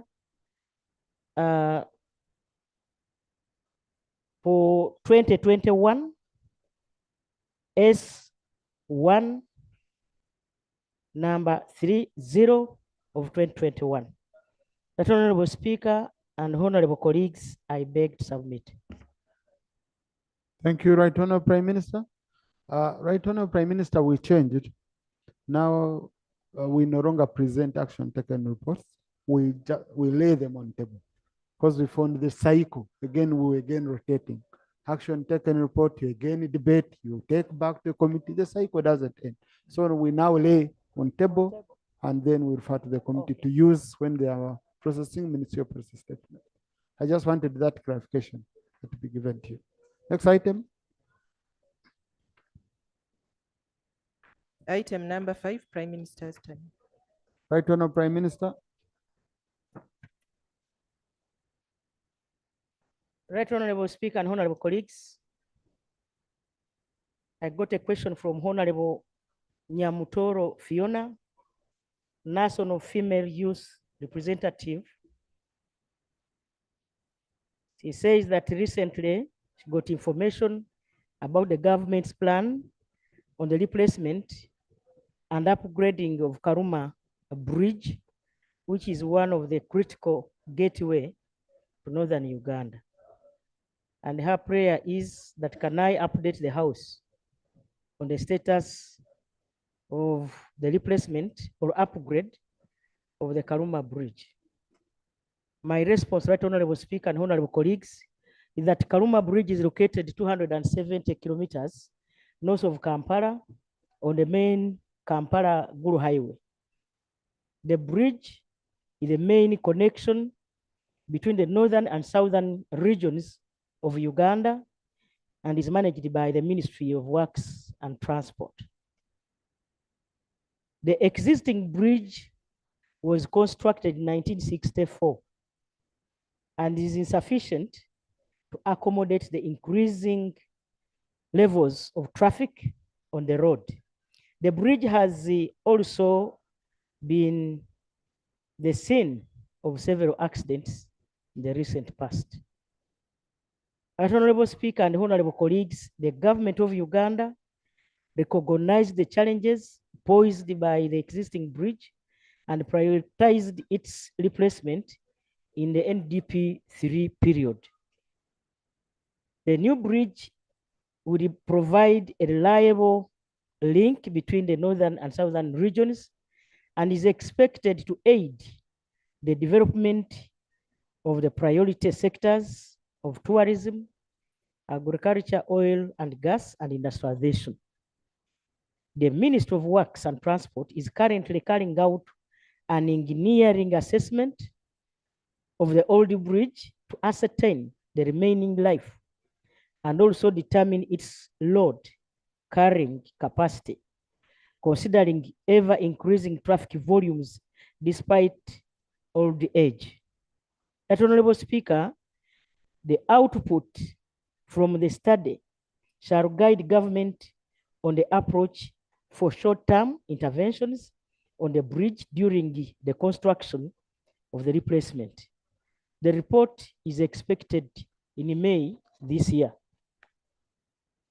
Honorable Speaker and honorable colleagues, government of Uganda contacted the Japan International Cooperation Agency, commonly known as JICA, on the possibility of partnering in the delivery of this key infrastructure. JICA agreed to consider partnering on the replacement and are currently undertaking a design process, which is expected to be completed in the financial year 2024-2025. And construction is expected to commence in the year 2025-2026. That Honorable Speaker and honorable colleagues, The replacement of Karuma Bridge has been prioritized by the NRM government and will be undertaken once the financing arrangement is completed. The second question came from Emile Kugonza, Member of Parliament, Buyanja East, Kibale District, that the government of Uganda through Ministry of Water and Environment started implementing the Kasimbi Pipe to Water project in Kasimbi sub-county in Buyanja East, Kibale District in 2018, after drilling 2 high-yielding production wells. The implementation of the project stopped. The communities that were targeted, including the rapid growing Kasimbi Rural Growth Center, Kasimbi Seed Secondary School, Kasimbi Health Center 3, among others, have a crucial need of water. His prayer is that when is government planning to complete this crucial water project? That, Honorable Speaker and colleagues, my response is that in the financial year 2016-2017, the government of Uganda, through the Ministry of Water and Environment, embarked on implementation of pipe to water supply system in several small towns and rural growth centers in Kibale District. These include Kibale Town Council, Nyamarunda Town Council, Kasimbi Chebando, Chakatwanga, and Nyamarwa. The phased approach was adopted because of the prevailing financial constraints. I have a table below, which is a summary of the status of the implementation of these water supply systems.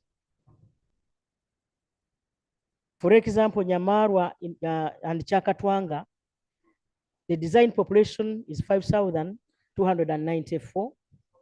The cost was 2.1 billion, and it was completed in April 2019. Nyamarunda, the target population is 7,783, and the cost is 2.4 billion, and it was completed in April 2017. Kasimbi Chebando, the target population is 31,394.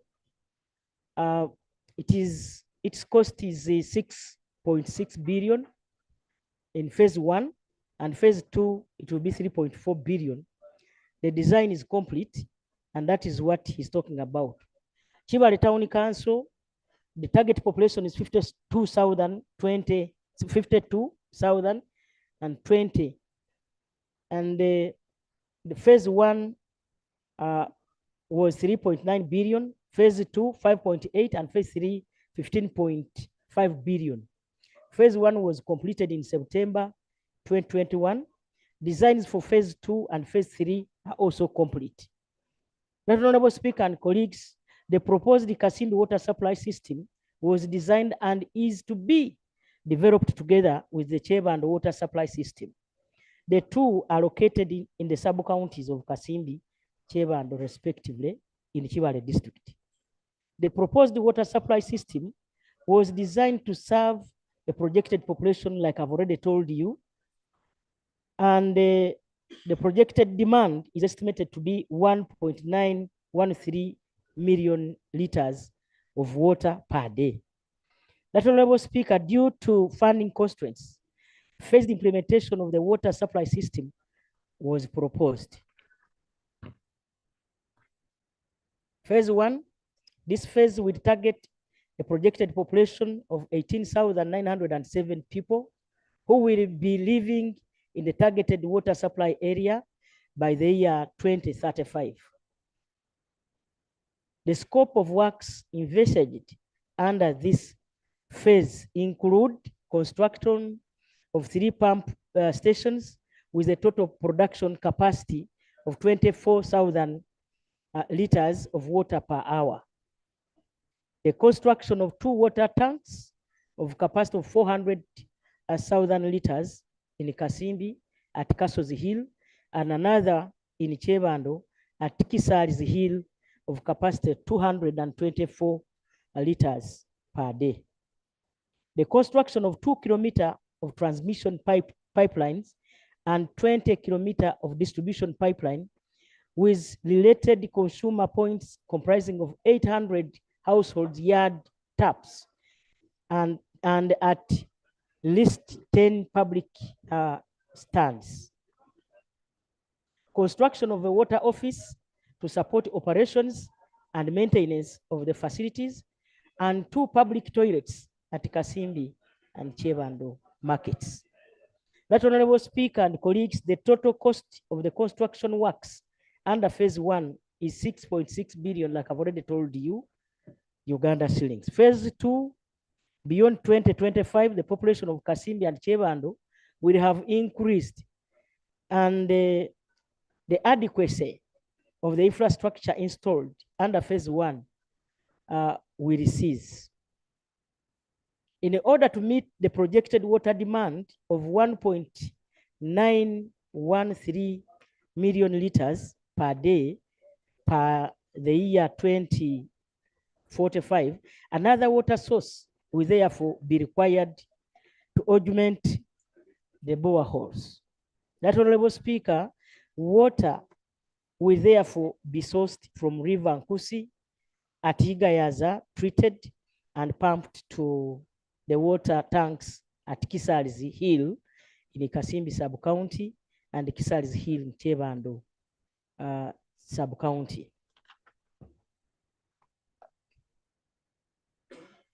The total cost of the construction works to be undertaken under phase 2 is 3.4 billion Uganda shillings.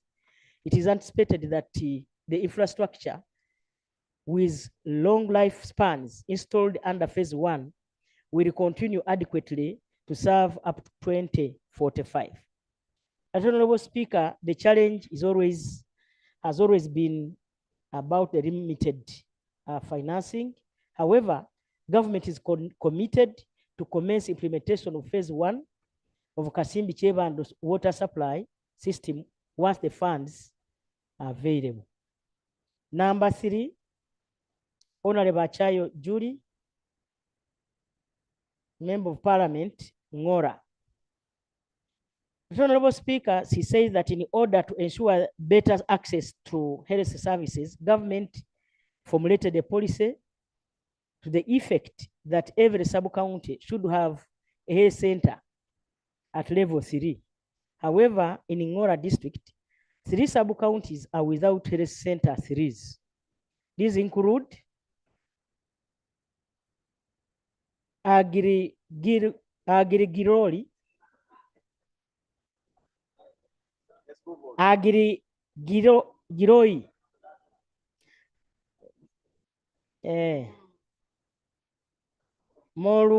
Morukakise, and Ngora sub-counties. Her prayer is that government constructs health center 3s in the affected sub-counties to improve health service delivery in the district. My response, Right Honorable Speaker and honorable colleagues, is that it is true. There is a policy that every sub-county and town councils should be provided with a health center 3. Uganda has 2,184 sub-counties and town councils, out of which 1,696, that is 78%, have health center 3s, leaving out 488, translating into 22% sub-counties and town councils without health center 3s. Government is committed to ensuring every sub-county and town council without health center 3s are provided with the same. The sub-counties of Agirigiroi,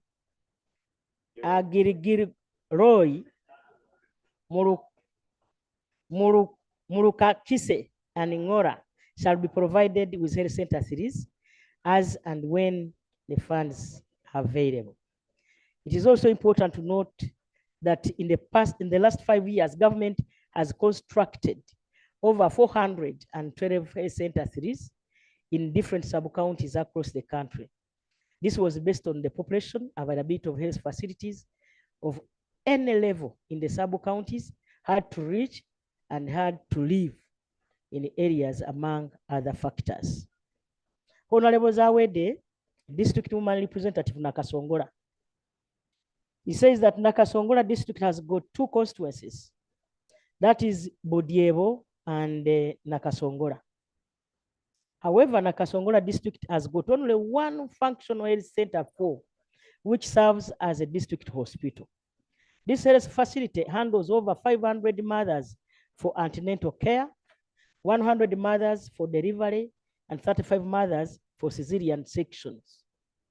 Sometimes mothers sleep on the floor while others are discharged before the right time. The newly born babies end up being infected after being admitted on the floor. Her prayer, Right Honorable Speaker and colleagues, is that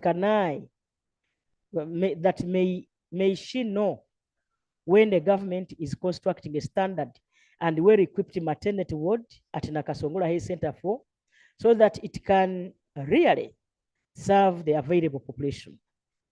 My response, Right Honorable Speaker and honorable colleagues, is that the bed capacity for the Health Center 4, as per the Ministry of Health's current standard, is 24 beds. Nakasongola Health Center 4 is, however, a 60-bed facility. The existing maternity block was designed for 14 beds as opposed to the standard of 8 beds, which is adequate. Honorable Speaker and honorable colleagues, Nakasongola Health Center 4 requires only minor renovations and remodeling to be able to improve on the working environment. It is worth noting that Nakasongola district was allocated funds in the financial year 2023-24 for upgrade of Nakasongola Health Center, Nabiswere Health Center 3 to Health Center 4. The funds have already been dispersed to UPDF Engineering Brigade to start the construction of the upgrade. In addition, the Office of the Prime Minister constructed a new Health Center 3 at Rwampanga through the UPDF Engineering Brigade. This will help to decongest Nakasongola Health Center 4. Question number 5, Honorable Achayo Julie, Member of Parliament in Ngora. That National Medical Stores, NMS, in its wisdom, designed a schedule for delivering medicines and medical supplies to health facilities in 2 monthly cycles. This approach is appropriate because it ensures a fair and steady supply of drugs. Of late, however, NMS developed a system of delivering first and second cycle drugs together, and the third and the fourth cycle medicines are also delivered together, etc. Although the drugs eventually become available in sufficient quantities, the approach leads to longer periods of stockouts, and the delivery may come too late to save life. Her prayer that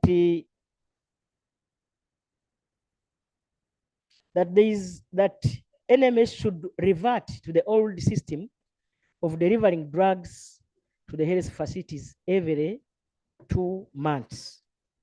Honorable Speaker, my response is that National Medical Stores developed a bi-monthly delivery schedule to ensure that there was sufficient time for the facilities to establish their needs for essential medicines and health supplies, and order these items within the available budgets that have been appropriated by Parliament of Uganda. The delivery of health commodities in a financial year is meant to commence in the first week of July to ensure that there is no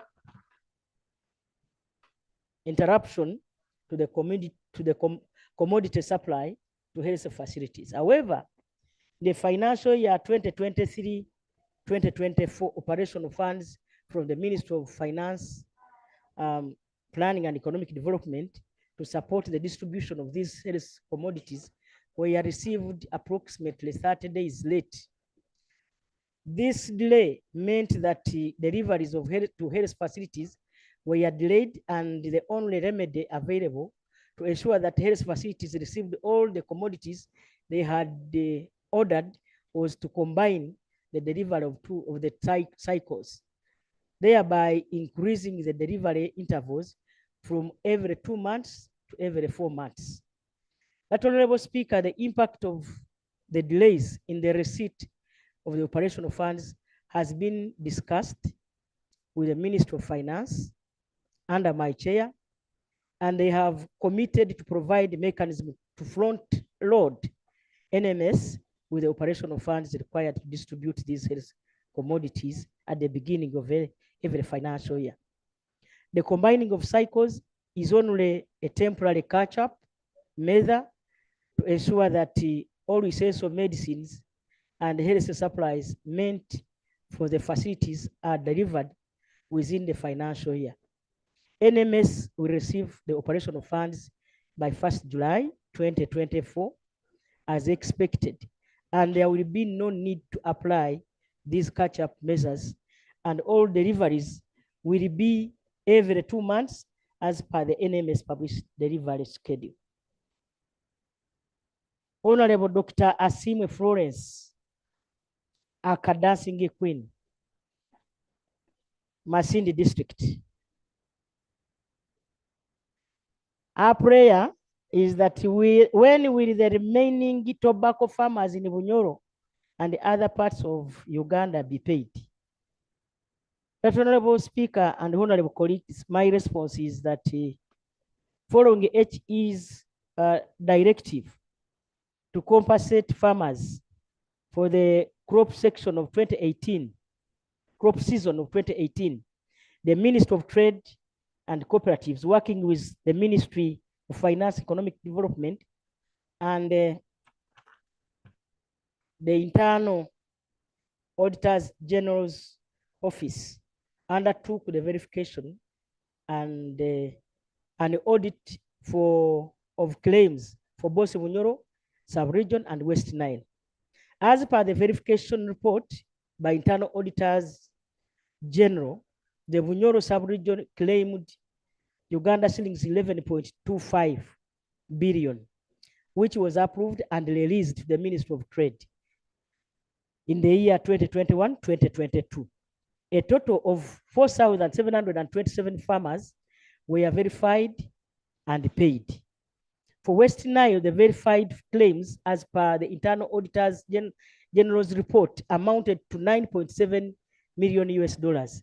Government, through the Ministry of Trade and Cooperatives, has budgeted for these compensation funds to be considered in the next financial year 2024-2025. Right, Honorable Speaker, I beg to move. Thank you, Right Honorable Prime Minister. Thank you.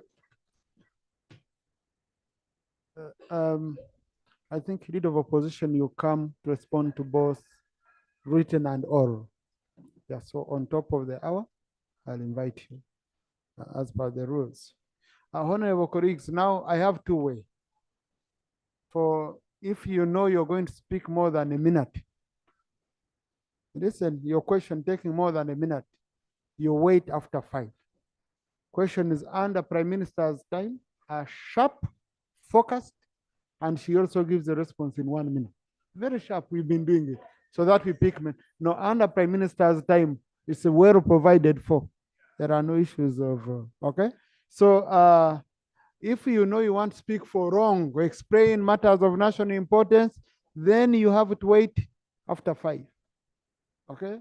So I will start with Buvuma, and then I add numbers of Florence. And then. Thank you very much, Right Honorable Speaker. I add Honorable Nsubuga Paul. Yeah. Thank you very much, Right Honorable Speaker. Right Honorable Speaker, my issue is about the silverfish business community in the country, where recently the Ministry of Fisheries banned their current methods of fishing and introduced them to another method, of which the same method was also banned in 2000. Right, Honorable Speaker, this directive did not come up with the proper or clear standards of the gears that would be used in the new method, and the UPDF, or the Fisheries Protection Unit, has already started enforcing the directive. And of course, these people were not prepared for change. These people were not sensitized. And you can see how the fishermen are vulnerable people for a long time, including myself, that we need a government intervention. Question. We need support. So, Right Honorable Speaker, my question is that under what regulations did the minister give this directive? Because this directive is within the 2023 Aquaculture and Fisheries Act. Thank you. Right Honorable Prime Minister.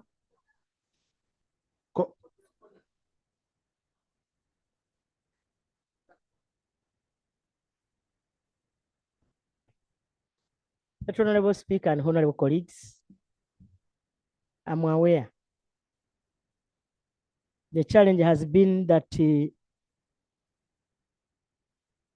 method or the fishing gears our mothers and our fishers use on the lake have been depleting the lakes with all the kinds of fish.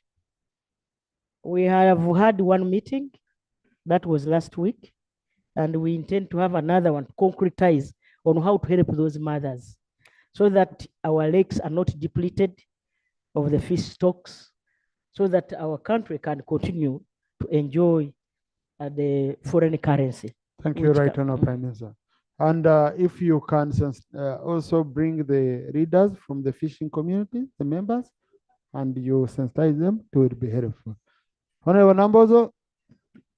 Thank you, Right Honorable Speaker.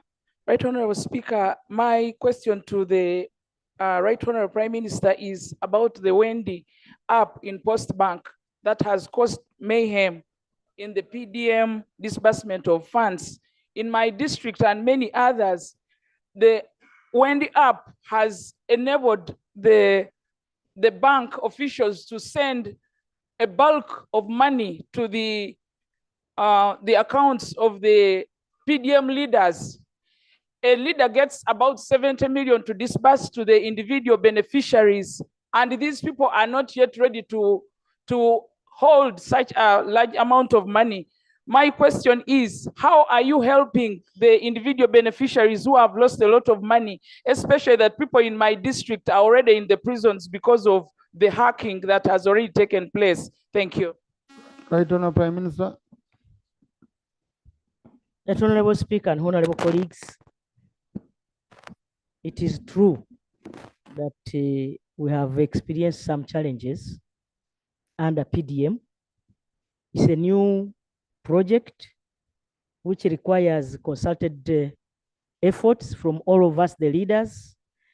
The Wendy app was designed to help our farmers or our beneficiaries of PDM to access money on their phones. Some other areas have not had issues, but a few have had issues. We are having a meeting with the MD of Post Bank tomorrow so that we can see how to bridge all these gaps.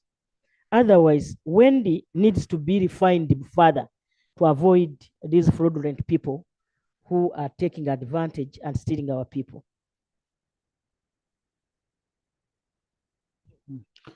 Thank you. Now, honorable colleagues, just I can also use 1 minute on this issue of the Wendy app. Now, mobile issues to do with PDM. And the Right Honorable Prime Minister, you've been doing a fantastic job. We agreed that every change, every step you take, you update this house so that we also go again and mobilize and engage the community. Now, I've been seeing it as a rumor. I don't know when they change it to the app. In fact, I'm soon going to my constituents, but I'm receiving complaints. People are saying money is going to members, money is going to who? And who owns Wendy? Also, it was another issue. Someone says it's an app, now it's registered on Mauritius. People saying corruption around it, many things. So let us have a statement on this change of disbursement so that you can bring us on board. We discuss, we tell you the issues we faced, we've heard from our constituencies, and we come on board as leaders. Right, Honorable Speaker, I want members to remember how our people used to line up in the banks. There is when we had to rush to Mbale, when people had lined up for 7 days, waiting for banks to help these members of the community access money in the banks. So it became tedious. Then we agreed that let us now look for a way of making sure that our people get money on their phones, because 1 million can every go on a phone. And so that's how Post Bank came up with that innovation. So I request that honorable members, the Ministry of Local Government will come here with a statement so that we see how we are moving. Since right now, Prime Minister, since it is Post Bank, don't you think finance would do a better job with this? Let it come from Minister of Finance, the one supervising Post Bank, who is handling issues of money and also releasing money. I've seen for the first time Honorable Mzazu is uncomfortable coming to bring a statement. Thank you, Mr. Speaker. Mr. Speaker, to supplement what the Right Honorable Prime Minister submitted, we decided to quicken the process of transferring money, and an app was developed by Post Bank called Wendy. And this app has, to a greater extent, helped us quicken the process of sending money to the beneficiaries. Procedure. Mr. Speaker, I want to thank you very much. I would pray that as you would it be procedure okay, you will go by your guidance. We have a lot of issues on Wendy, and the only that the members brought us during Prime Minister's question time, but the issues are bigger than what we shall find. Wouldn't it be a procedure okay that we go by your guidance? Because even how did they determine the Post Bank against another bank or DFCU? All these are questions we are going to ask when a statement is laid here, and we debate this Wendy issue. Thank you. Minister of Local Government, you are talking about. Thank you, Honorable Seungu. Honorable Mzazu, I think a statement will be better. Okay? No, just don't need, we don't need an explanation now. Let us get a statement, and the major aim of the statement is to bring us on board, to bring all of us on board, so that we go and explain our people when they complain and all that. Okay? Mr. Speaker, yes, we shall bring a statement. The Prime Minister said from tomorrow, tomorrow we shall have a meeting, and if we don't finish, there will be other subsequent meetings. But Mr. Speaker, what the Honorable Sewung is saying does not need to wait for a statement. There is no way we can support other banks when we have our government banks. So the issue of DFCU Centenary, Post Bank is the bank which is wholly owned by government, and we think we should support our own banks with government business. Thank you. Honorable colleagues, issues of Wendy have stopped here. What I request you to do, honorable colleagues, just get feedback from your constituencies, so that once the statement is here, we enrich the Prime Minister's plans with information. Okay?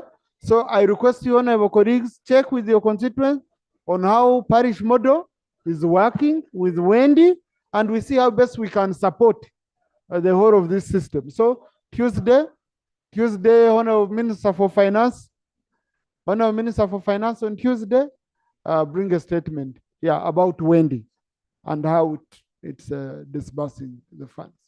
Yes, I had picked Honorable Sugapor, then I'll pick Honorable Ariko, Honorable Ned, Honorable Vataringaya, our champion, Honorable Lola, Dr. Anthony, Honorable Yuno.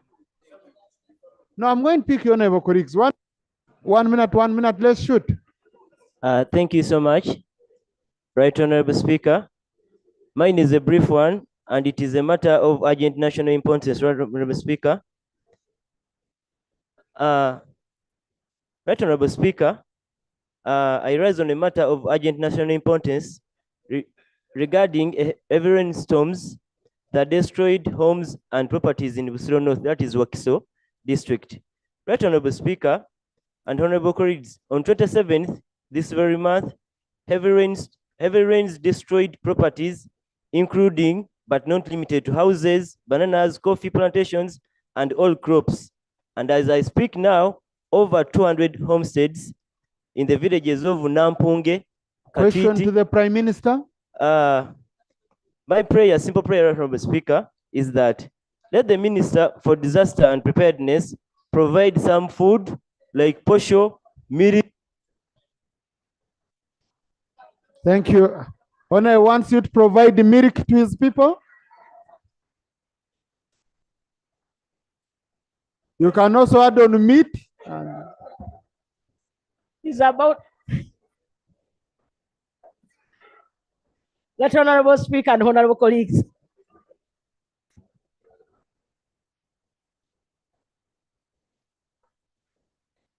Order, Honorable colleagues, order.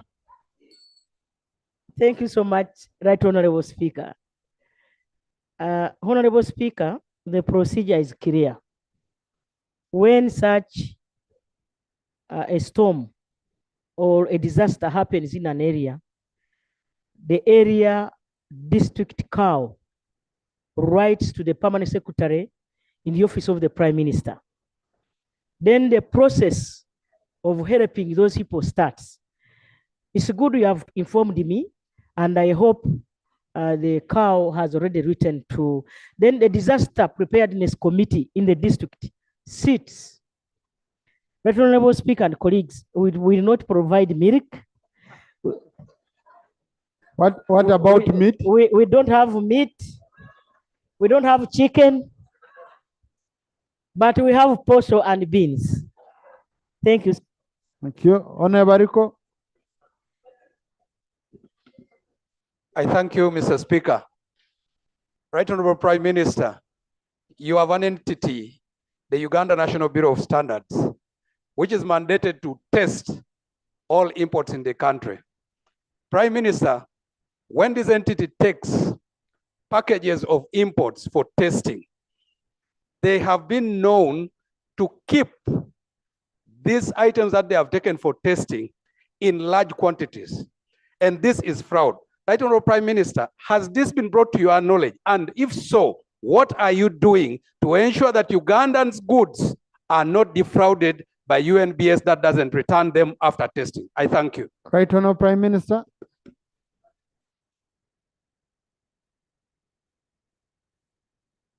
Right Honorable Speaker and honorable colleagues, I want to thank the member, and I've taken note of his concern. Let us get in touch today so that he can give me the details of what the complaints he's talking about. Then we shall handle. Honorable Ned. Thank you, Right Honorable Speaker. Allow me to re-echo on two important issues before the Right Honorable Prime Minister. You have 1 minute, you remember? Right Honorable Speaker, this is a pertinent issue. It is affecting the whole country, and it is about the... Honorable, I'll give you time under matters of national importance. Because under Prime Minister's time, it's strictly 1 minute. Let me summarize. The issue is about the drastic decline of tea prices. Right Honorable Speaker, farmers are uprooting tea. The factories have closed. Much as we raised these issues on the floor of Parliament, we have never got the position of government and the intervention. Right Honorable Prime Minister had promised us about the subsidies on the fertilizers. She has promised us on the lowering the tariff of electricity, so that the production of they lower the production, the cost of production. Question. Where are we going? I would like to ask the. Where are we going, Right Honorable Prime Minister? I would like to ask.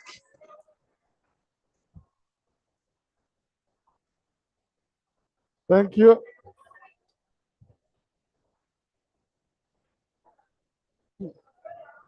Order, honorable colleagues, we are losing time. Right Honorable Speaker and honorable colleagues. Honorable colleagues, we are losing time, please. Right Honorable Speaker and honorable colleagues, like I told you 2 weeks ago, Cabinet handled this matter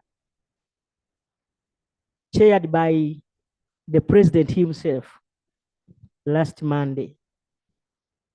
And a number of issues that she's talking about came up. I'm chairing a committee, a sub-cabinet committee.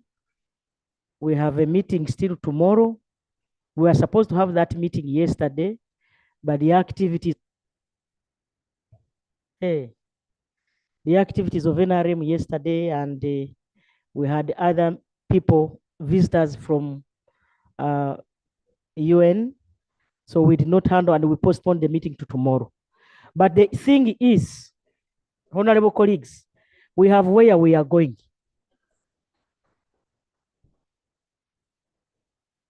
For now, it's a secret. We have short-term and long-term interventions. Short-term, they are saying our tea does not have the quality. Yes, so we are saying we are going to see how to subsidize on fertilizers so that our farmers can get fertilizers cheaply in the country. That's one remedy. Number two, tomorrow we have a meeting with Erit Agro, a UAE company, a government company from Dubai that is going to establish factories, 5 factories to begin with, in the areas of Buhweju.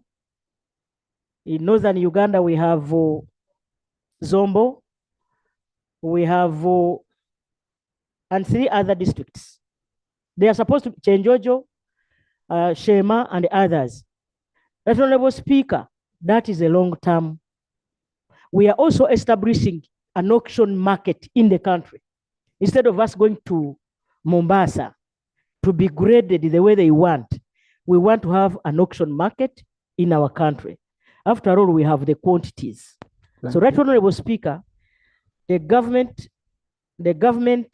of Uganda is concerned, as you know, and we shall handle this matter like we have had. Honorable Anthony Okuro, then Honorable Taringa. Thank you very much, Right Honorable Speaker. I stand up in Prime Minister's time to report an incident or incidents which have been occurring in my constituency for the last 3 or 4 months. The number of deaths of people have gone up by a large scale. The DHO of the district of Lamore agrees with me. I wrote on 21st a letter to the Prime Minister's office as well as the Speaker indicating the anomaly.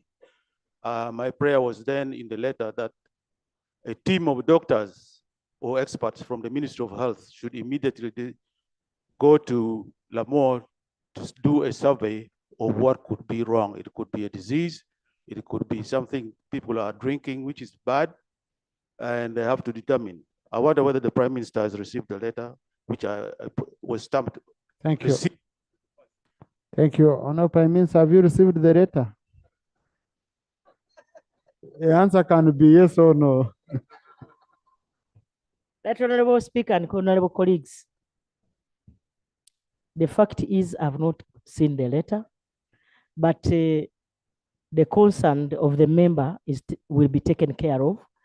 I will make sure that by tomorrow or even today, I will make sure that the Ministry of Health is informed about the same so that they can institute a team to go to Ramo to see that our people are secured.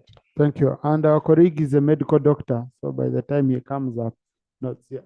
No, Vataringaya. Thank you, Right Honorable Speaker. Two issues. Electricity, I have complained about poles without wires, and yet electricity is key to the PDM activities. When will electricity be connected to Kashar North on these poles that were installed 3 years ago? Question 2, FMD. When will doses be delivered to Ankwere sub-region? Thank you. Right Honorable Prime Minister. Foot and mouth disease vaccine. A SCARA project, which is being implemented by the Ministry of Energy and Mineral Development, will handle the problem of those poles without wires. I remember we passed a loan here, and that is taken care of. It is just a matter of time. His poles will have wires, and our people will enjoy electricity. Then 2, foot and mouth. Cabinet came up with some money which we are going to use to buy the vaccines. We are partnering with the government of Botswana so that we have these vaccines in any time. Thank you. Yes, PWD. Thank you, Mr. Speaker. Mr. Speaker, there are 2 laws in this country. The building control. Honorable Ola, if you could wait just a little. Colleagues in the public gallery this afternoon, we have religious leaders and chairpersons from Miene Parish, Kamdina Kidikonere, Oyam District. They are represented by Honorable Apio Eunice Otuko, Honorable Amongi Betty Ongom, and Honorable Alomu Santa Sandro Gwang. They've come to observe proceedings of this house. Please join me in welcoming them. Thank you. Yeah, thank you. Honorable Ola, continue. Thank you, Mr. Speaker. Mr. Speaker, there are 2 laws in this country, the Building Control Act and the Persons with Disabilities Act, that say that every public building must have access for persons with disabilities. My question to the Prime Minister is, who has continued to approve mushrooming buildings that are not accessible and has failed to modify, but also how are people with disabilities supposed to access services when they are being technically locked out of these buildings, including police station, courts of law, etc., etc. Who is locking persons with disabilities out? Who is not modifying? Who is approving buildings that are not accessible to persons with disabilities against the laws passed by this parliament? Right Honorable Prime Minister.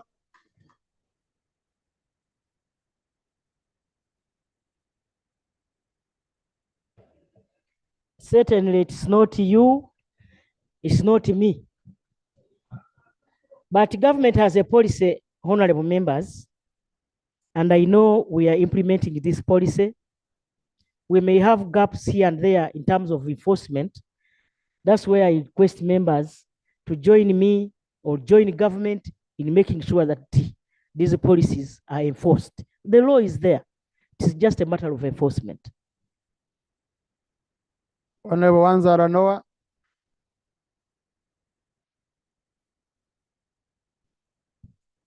Thank you very much, Mr. Speaker. Right Honorable Prime Minister, Government of Uganda constructed a bridge to connect Nakasongola to Kayunga starting in 2019. Madam Prime Minister, as we talk, 5 years have elapsed and the bridge is not commissioned. When I went to Ministry of Works, they said Ministry of Finance has not raised the funds to that ministry 2 quarters. My question, when will this bridge be commissioned for use? Thank you. Right Honorable Prime Minister.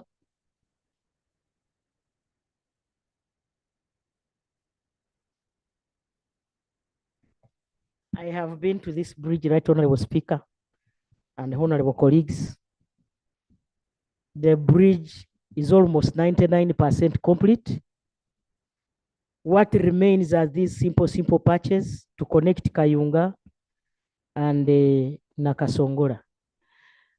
It is true the Ministry of Works was not given money when the quarter was beginning, but at least IPFs, I saw them and they are going to complete that bridge. Thank you. We have, because the bridge is almost complete. I know Sezibwa Bridge myself. Thank you. I've been there with him. Kumi Soroti Wakiso.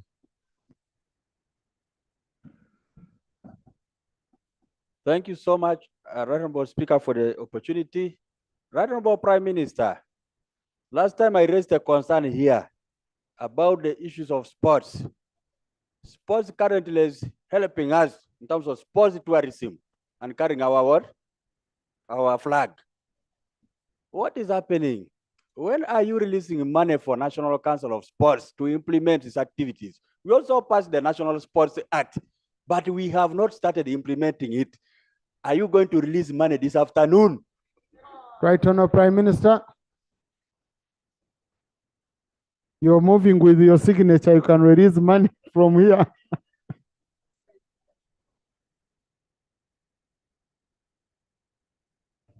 Honorable Speaker, I cannot really deceive this parliament that we are releasing money now this afternoon. But the fact is, once the money is appropriated, it is in the budget, they are going to release that money before the financial year ends. Be patient.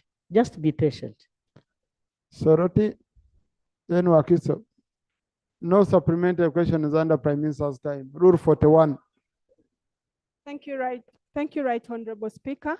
My issue is on Soroti Blood Bank. Madam Prime Minister, government started a construction for the blood bank in Soroti, but it has been abandoned.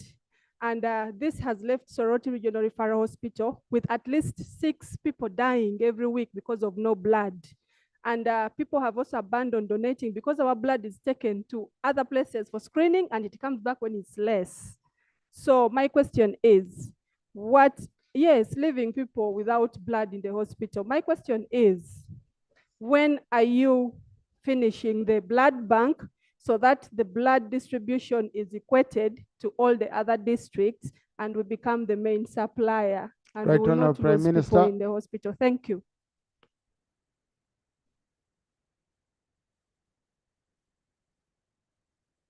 That Honorable Speaker and Honorable colleagues, that question came here last week, but one.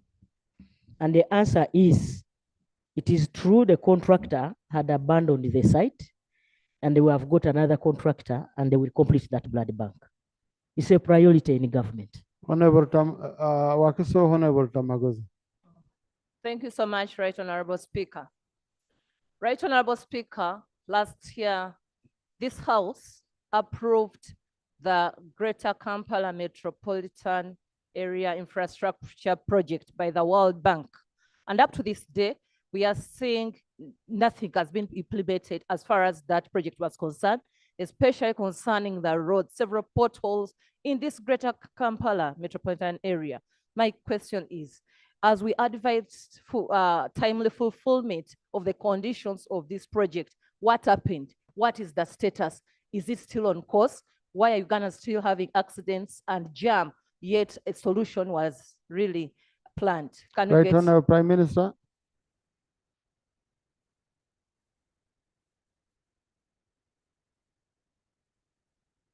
Right Honorable Speaker and Honorable colleagues, this is a big question and I request that you allow me request the Ministry for Kampala to come up with a report. Thank you. Honorable Tamaguzi.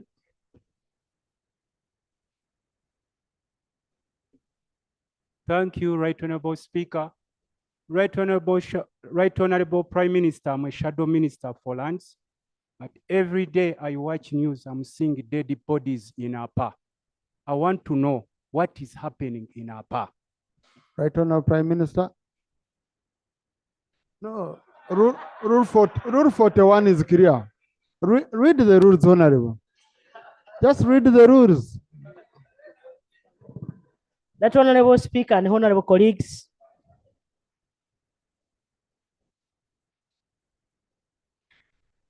Right Honorable Speaker and honorable colleagues,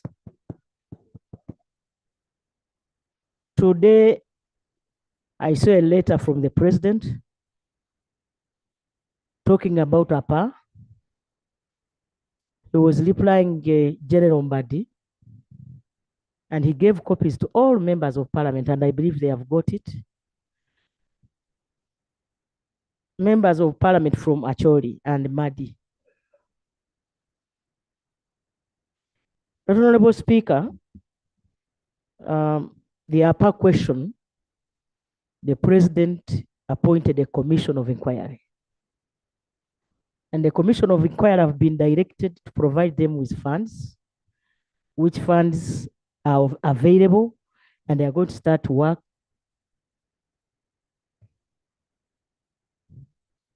They are going to start work very soon. But the fact is that it also has a component of Zoka forest. Some people encroached on that forest because according to the report, preliminary report we have, Zoka forest is the area where we have these killings, Zoka forest. So let us wait for the commission to come up with a report. We shall definitely share with you members here. Thank you. So Honorable Hira Chiaga, then Honorable Mwijuche. Thank you very much, Right Honorable Speaker. Right Honorable Prime Minister, with the numerous accidents on Massacre Road, the hospital we have, the government facility we have, the government hospital we have is in PG Health Center 4. Right Honorable Prime Minister, when are we getting an ambulance for this facility? Because with all the numerous accidents, government hasn't gotten the attention to provide us with at least one. How many do we have to lose such that government pays attention? Right Honorable Prime Minister.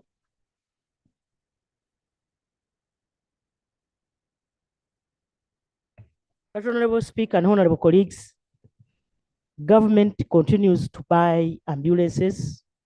A number of hospitals and health center fours have been provided with ambulances. I want to promise that PG Health Center 4 will also get an ambulance. Thank you, Honorable Mwijuche. Thank you so much, Right Honorable Speaker. Right Honorable Speaker, in 2022, government led by the Prime Minister authorized the people of Buhweju, Kakumiro, Bushenyi, Zombo, the tea suppliers, supply seedlings on credit. That was 2022. It is now 2024. They are choking on loans. I am now asking the Prime Minister, when will government pay these suppliers? Right Honorable Prime Minister.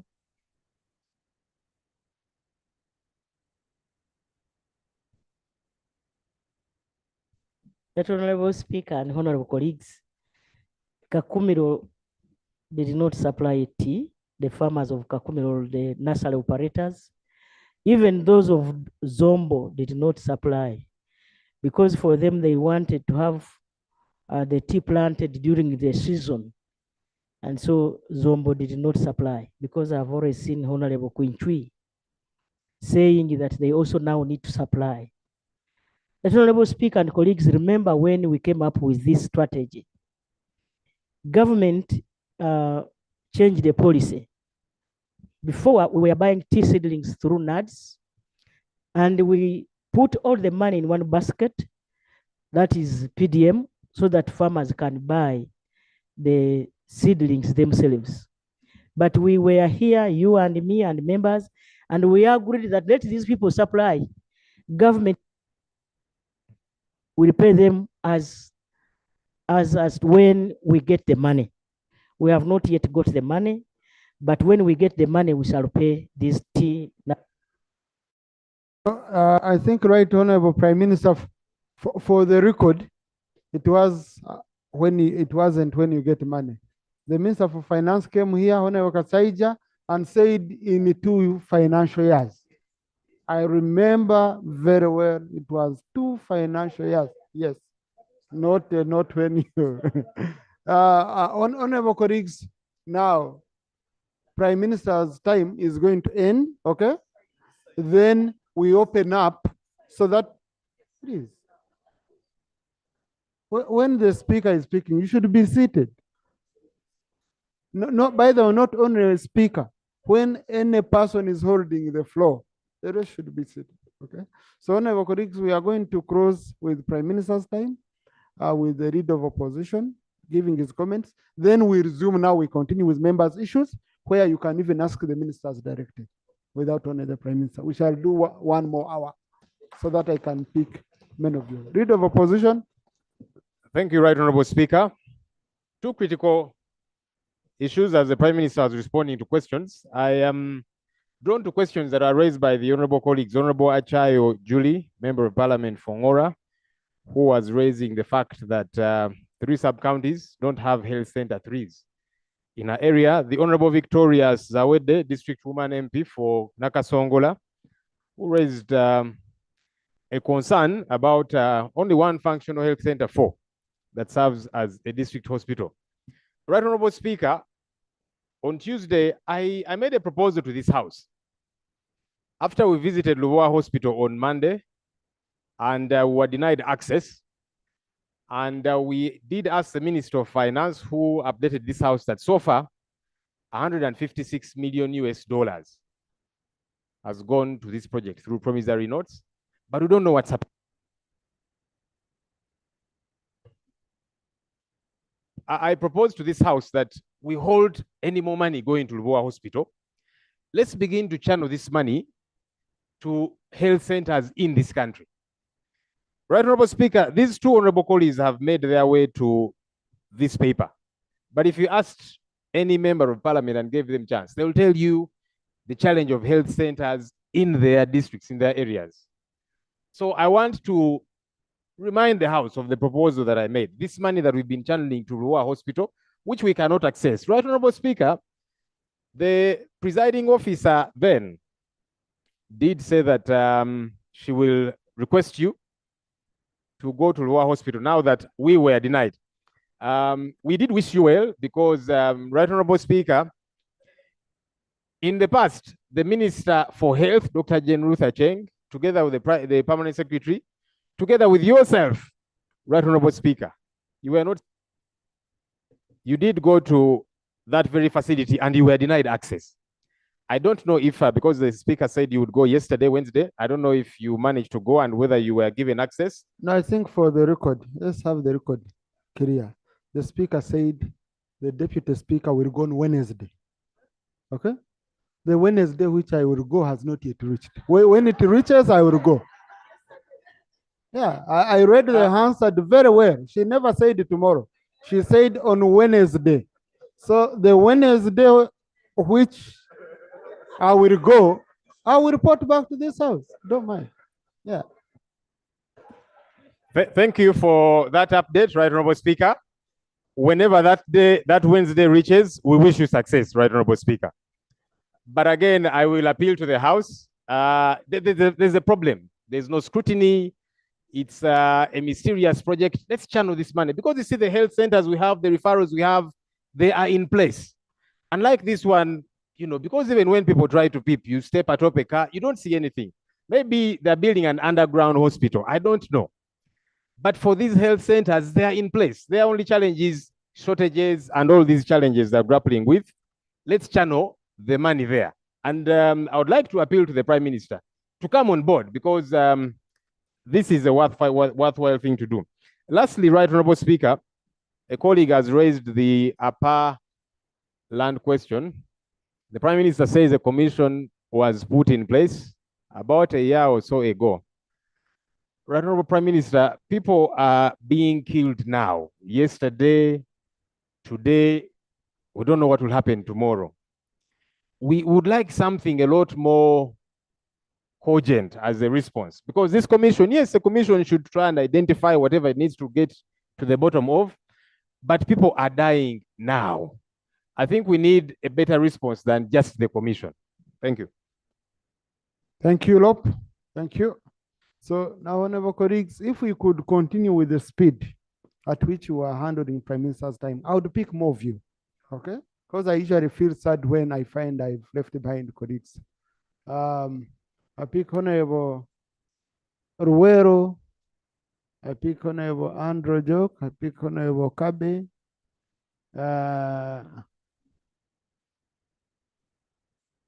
Yes, let me first pick these three. I'm first picking this side because I did the round at first here.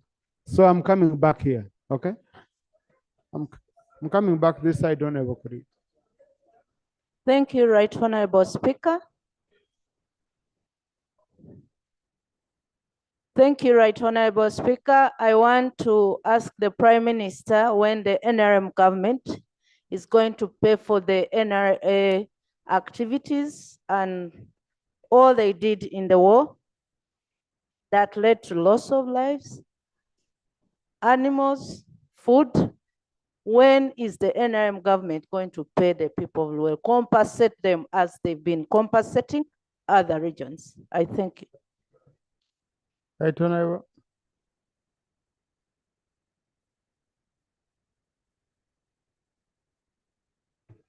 Right Honorable Speaker and honorable colleagues, the NRM government established a full-fledged ministry, the Ruero Rwenzori, to handle the matters of compensation. Last financial year, we used over 9 billion to compensate the Ruero victims. We shall continue to compensate until when we feel everybody is satisfied. Thank you. Honorable Andrew Joke. Thank you, Mr. Speaker. Mine is regarding the new administrative units. Omoro has 15 administrative units, but then only 5 are receiving funds from road fund. What are the plans from government for the new administrative units? Because now they're struggling in terms of funding for road maintenance and the like. Secondly, regarding transitional grant, what is the procedure for receiving funds for transitional grant for new administrative units? Thank you.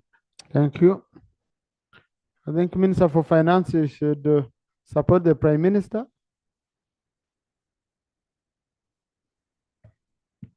Thank you, Mr. Speaker. Mr. Speaker, the administrative units which were created in the financial year 2020-2021 have not been recorded in the system. And we have advised them to always share the road fund which the parent administrative units were getting. Transitional grant is part of budget. I will respond to that when I bring the budget to the House. Thank you, Honorable Kabe. Thank you, Right Honorable Speaker. My question is to the Right Honorable Prime Minister. The rains are back and schools still have no roofs. And I sent a letter requesting for iron sheets for those schools in Serere. The rains are coming back heavily.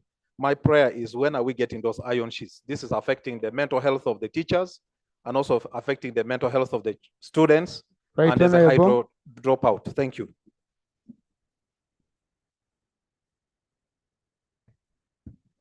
Iron sheets, iron sheets. Right Honorable Speaker and colleagues, the Office of the Prime Minister, through the Ministry of TESO Affairs, will provide iron sheets to your school. Thank you, Honorable Guzuri. Honorable Singoma, Honorable Komakech. Mr. Speaker, this country has borrowed trillions of money to implement projects, and in a number of places the resources are abused.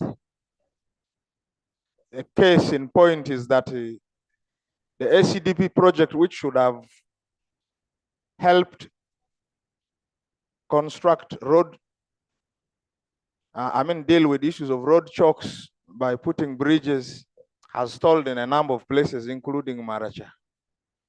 There's a bridge whose works have been abandoned by the contractor. The matter was raised here. The speaker directed that a report be brought on it, and the report is nowhere. Do we still have a responsible and accountable government to the people? That is one. Two, World Bank gave money to Uganda government, a grant to build Koboko Yumbe Moyo Road. To date, nobody knows what is happening. The government is quiet. What is happening to these resources? The people are asking if these resources are not being swindled.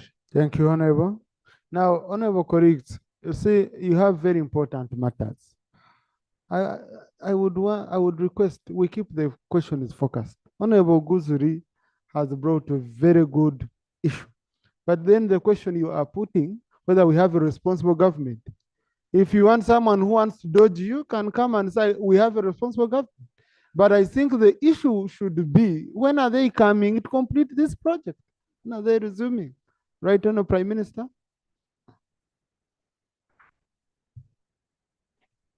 Right, Honorable Speaker, everybody in this house knows that the NRM government is a responsible government. Including Honorable Lee, he knows. That Honorable Speaker and Honorable colleagues, Koboko Moyo Road. On Monday last week, the Minister of Works gave a report to government, and the process of procuring a contractor is almost complete. So be sure that the responsible government of NRM will work on that road. Honorable Singoma.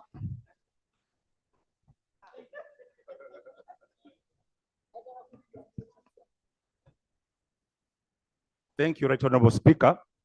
Right Honorable Speaker, Hoima Regional Referral Hospital continues to grapple with the problem of lack of a radiologist. As you'll recall, honorable members, we installed, or government installed CT scans in regional referral hospitals, all of them, about 11. But to date, the government is yet to deploy a radiographer, no, a radiologist in Hoima Regional Referral Hospital. The radiographer who is there is incapable, as you all know, of interpreting some of the, actually all the images coming out of the CT scans. And therefore, these images have to be sent to Kampala privately to radiologists to interpret and send back at the cost of the patient. So, Right Honorable Prime Minister. Just switch on so that we have the question properly. When are we deploying radiologists in the regional referral hospitals? Thank you. Where we have installed CT scans? Right Honorable Prime Minister.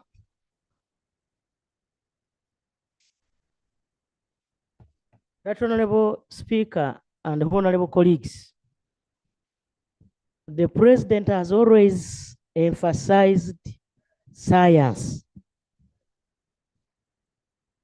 And the reason we don't have radiologists in all our hospitals is basically because we don't have that cadre of that discipline in our country. So I request that we continue to encourage our people to take science courses. Thank you. Then two, Right Honorable Speaker and honorable colleagues, we are also looking at the option of digitalizing our systems, such that even when you are in Hoima and a radiographer takes these the images,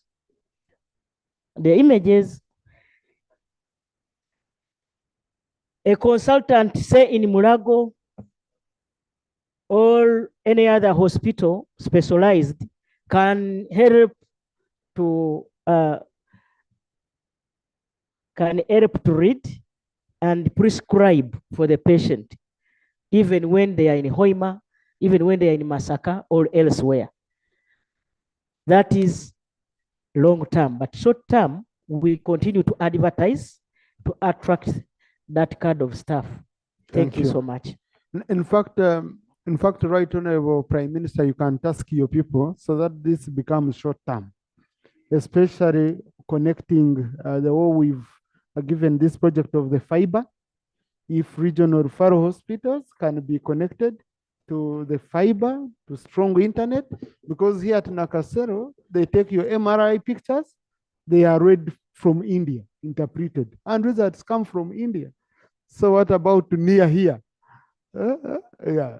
By the time the pictures take an aeroplane to India and come back. So you can task them to be quicker. Yes, I had picked Honorable Komakechi, I picked the Honorable Reddy, Mbare, then Zimbabwe. I'm going to be picking Honorable colleagues. You see, you are seated 4 people. I can't say 1, 2, 3, you follow each other. No, I have to keep picking from all sides one by one. Yeah.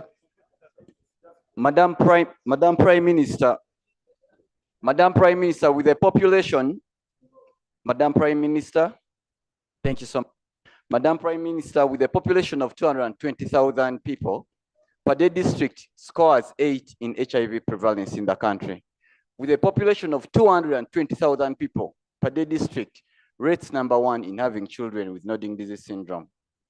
With a population of 220,000 people, mental health is scorching in Pade district. Pade district last received medicine in all health centers last year in April. As we speak currently, all health centers do not have medicine to treat children with nodding disease, to treat people with HIV. Madam Prime Minister, the DHO is lamenting.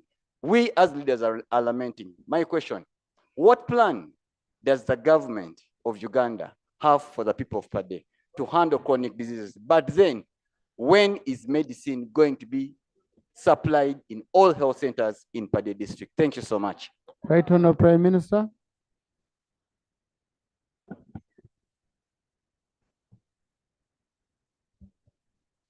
Honorable Speaker and honorable colleagues,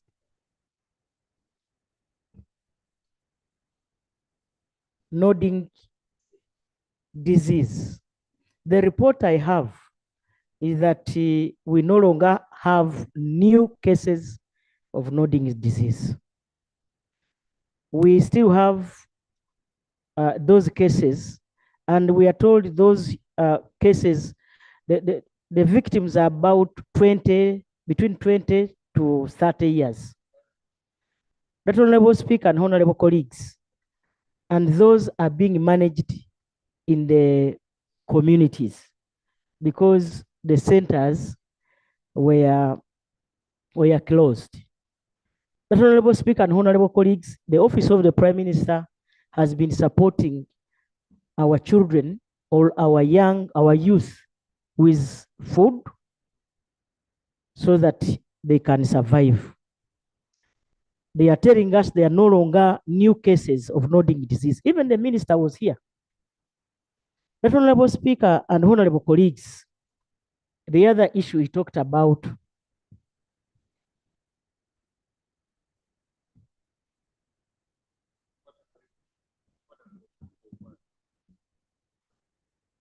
a point of order.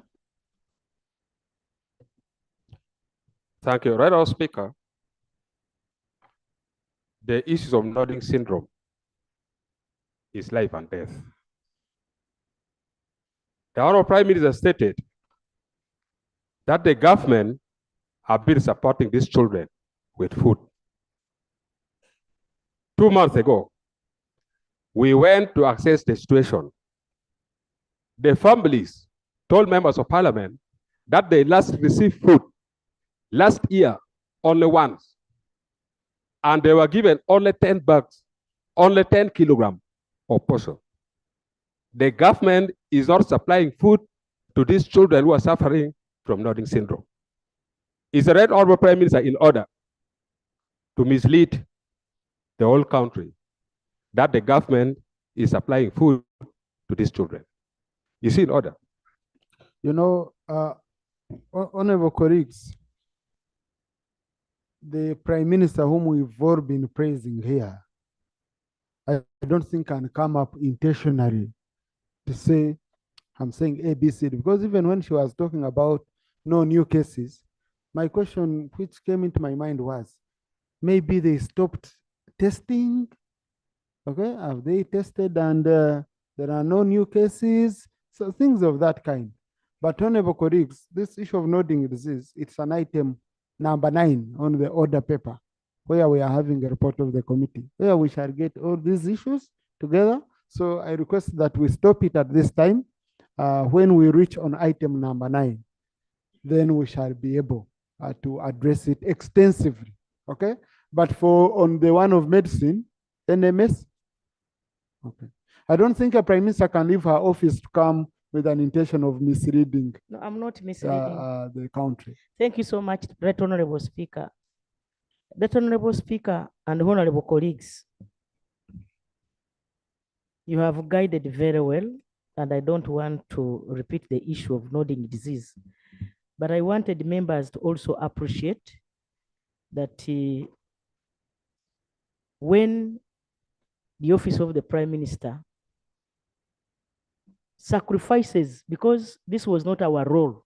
We only came in when a member brought an issue here on the floor of Parliament. When we went back to the office, we agreed that under the Minister of Northern Uganda, let us support the people of Northern Uganda who are suffering from nodding disease. That's how we started supporting them with food. If they have delayed, it's another matter. We can always, get in touch with our brothers and give more support. Honorable Speaker and honorable colleagues, the issue of HIV and AIDS, which the member is talking about, I believe this will be handled by the Ministry of Health to find out why the prevalence in Padere is that much. Then lastly, the supply of drugs.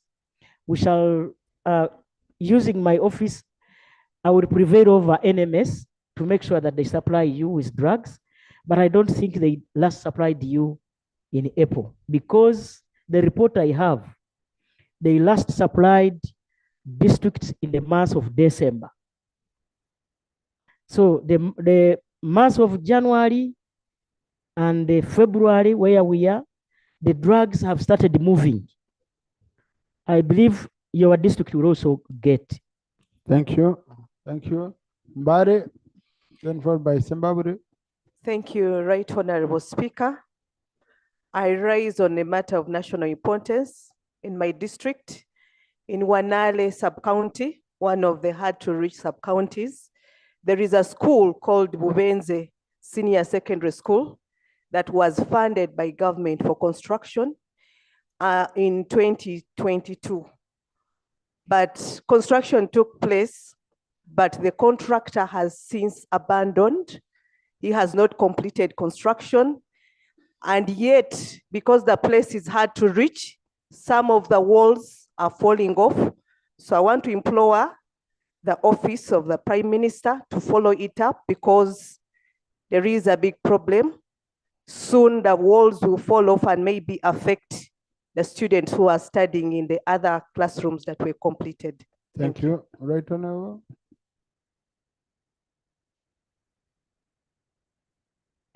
I request my sister from Bali to give a comprehensive question so that I can get an answer from the concerned. Thank you. Judith Aliek, then Zombo, then Honorable Wakaima. Oh, Zimbabwe, yes. Before Honorable Judith Aliek, we pick Zimbabwe. Thank you, Right Honorable Speaker. Right Honorable Speaker, during the times when we got challenges on Masaka Road, Katonga Bridge, Zimbabwe was an alternative route, Matete Zimbabwe Mbirizi. And heavy trucks used that road and it was wasted. Right Honorable Speaker, we can no longer use that road as the citizens of Maogola. Right Honorable Prime Minister, what did the people of Zimbabwe do to this government? Yes, I should ask. Right Honorable Speaker, too, because I've written so many letters to the Ministry of Works to at least come and intervene, and at least an intervention to allow that road to be used by the people of Maogola. And even it is still being used by heavy trucks. Right Honorable Prime Minister, when do you intend to intervene and ensure that you rescue the people of Maogola so that we can also do business, Madam? Thank you. Right Honorable Prime Minister, the people of Zimbabwe voted you. That's what they did. Right Honorable Speaker and honorable colleagues, I sometimes sympathize with my government. When Katonga Bridge was washed away by floods, all the trucks, including small vehicles, at first, we are going through Mpigi, Sembabule, up to Villa Masaka, Kalungu. And to me, I expected you, Honorable Namuga, to appreciate. That Honorable Speaker, it takes a brave government to have such alternative routes. Right Honorable Speaker and colleagues,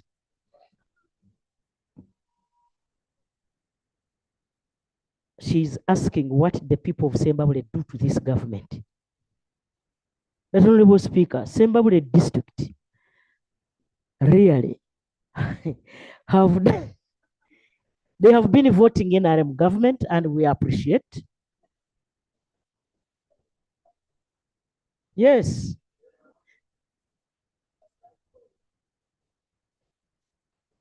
They have done nothing wrong, but they have done something good, and that's why they have such alternative routes, unlike other areas where we have not.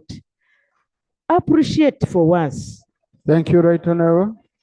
If it is an alternative route, Right Honorable Speaker, if it is an alternative route in a bad state, colleague, honorable members of parliament, I request that if you have a big question like that, you put it in writing so that, because for me, I get written questions from the clerk. No, what we will do, we shall check Right Honorable Prime Minister on the issue of the question. Yeah. A different question. So, yes, I had picked Honorable Adiek and then Honorable Gabriel. Thank you so much. Thank you very much, Right Honorable Speaker. Right Honorable Prime Minister, 2 months ago, we were given hand tractors and then the big tractors. These tractors were given to districts in northern Uganda. We got 1 hand tractor per sub-county and then 1 big tractor per district. And Maif promised to go and train our people on the use of these tractors. Until now, Right Honorable Speaker, the cooperative societies to whom these tractors were given were not trained. Their members were not trained. And also the accessories of the big tractors, like the disc plows and the trailers, were not given. Now that rain has started coming back, we want to know if the training will take place, because I now see other districts have gone ahead to distribute these tractors without training the members of the cooperatives that got these tractors. Thank you. Right Honorable Prime Minister, with the training, go ahead, they need training. Right Honorable Speaker and honorable colleagues, it has been the policy of the Ministry of Agriculture, Animal Industry and Fisheries to train members of the communities who receive these tractors. They will definitely be trained. I will only find out when and come back and inform the House. Or the Minister of Agriculture will come and inform, or I will inform a member. Thank you. Honorable Kumu Gabriel. Thank you very much, Right Honorable Speaker. Right Honorable Prime Minister, there is a problem we must solve as government collectively. First of all, I would like to appreciate the government and the churches founded institutions like schools and health centers. Right Honorable Speaker, government in most instances, for example, for church founded institutions like churches, has been giving support to the health centers. However, for the wanayinji in certain areas, some sub-counties, to access those health facilities, they have to pay. And yet in some rural communities, our people cannot afford 10,000 at least, and yet they fall sick. A case in point is Nyapea Health Center, I mean sub-county, where there is a missionary health facility, but there is no health center 2 or health center 3 at all of government. And yet the people are really very poor and they really suffer when they are sick. What strategy does government have in order to be able to solve this impasse such that the people can equally access free medical health from government? Thank you. Right Honorable Prime Minister. Right Honorable Speaker and honorable colleagues, the policy of government is to have health centers 3 in every sub-county.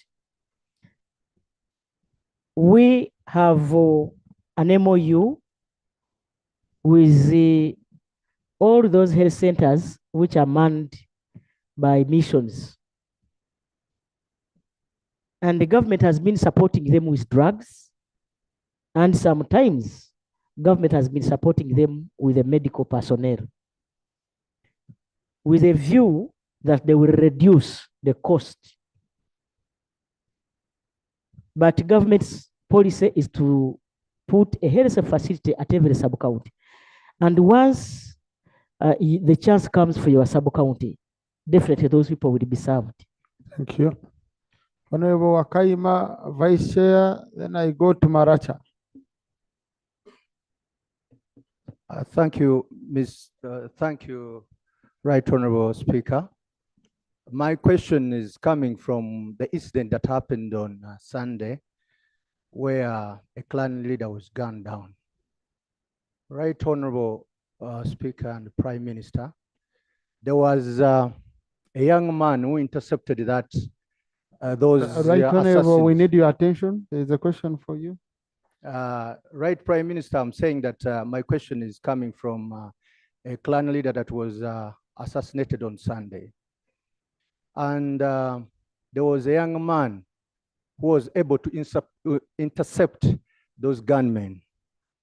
In other countries, Right Honorable Prime Minister, such a person will be a hero, and indeed can be even deployed in the government, or in the police, or in the army. What is your government thinking about that young man? I thank you. Right Honorable. I think basically he feels, you know, when the head of the Ndiga clan was gunned down, the community managed to intercept those people who are running. He says the leading person, he feels he should be recognized there. We don't know. We should.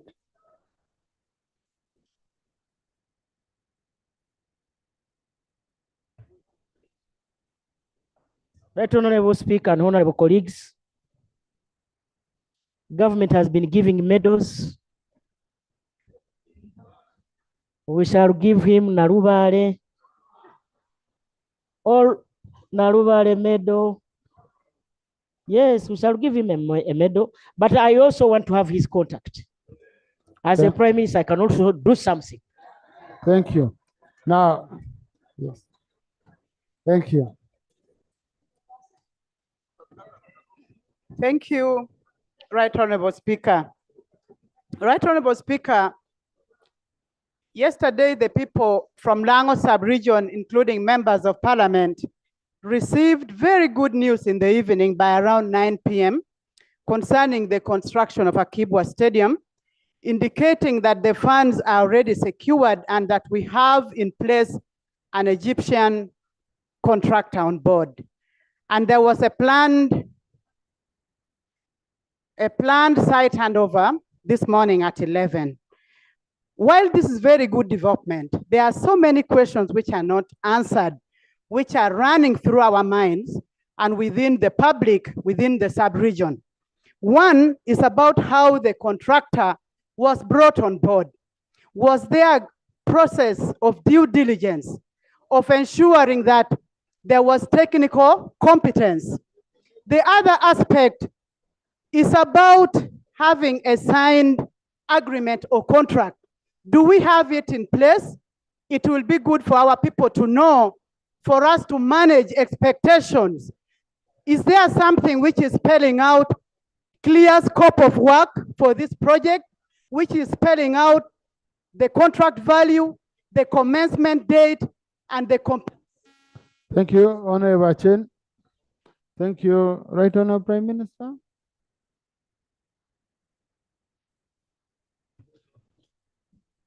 I'm happy that she was appreciating.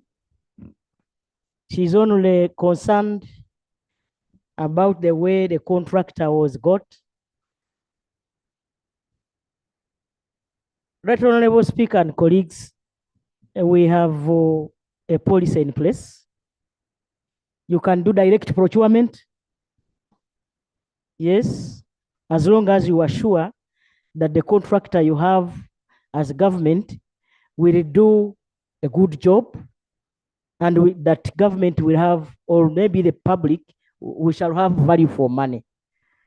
So I will request that the member puts this in writing so that I can get a comprehensive answer. But basically, for me, I thought he was happy that he's lucky that the stadium is under construction. Thank you. Maracha. Thank you so much, Right Honorable Speaker. Maracha district is a border district like any other. We are near DR Congo, and we suffer network challenges by these telecom services. Whenever you are at the border, especially all over sub-county, Paranga, Obiba, and many others you cannot access, and this is a security issue. And I would like to ask the Prime Minister what the communication services are doing to upgrade our network services in Maracha district and many other districts in Uganda. Thank you. Right Honorable. I think this is a matter which shall be responded to when we are handling the report, because it's one of the issues raised in the report that is coming next. Honorable Kero, because Honorable Kabianga will be responding to issue, followed by Honorable Seruganda. Thank you, the Right Honorable Speaker. My question goes to the Right Honorable Prime Minister.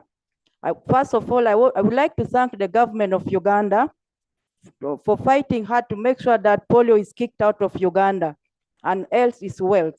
Right Honorable Speaker, Right Honorable Prime Minister, this month in February, from 7th to 9th, I was at the constituency. I have 6 health centers, but I visited 5. And my target was, I was visiting the expectant mothers, pregnant mothers.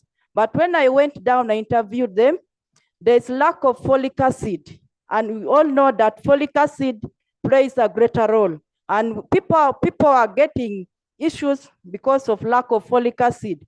Mothers are giving babies, producing babies with big heads. I don't know the scientific name.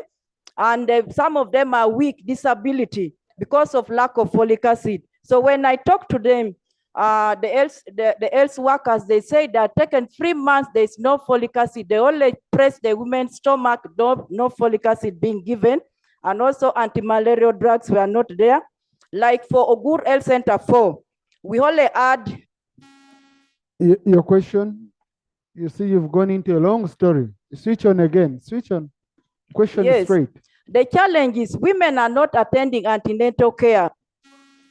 Question The question is, when and where is folic acid, and when is folic acid Thank you, Right Honorable going to be Prime given to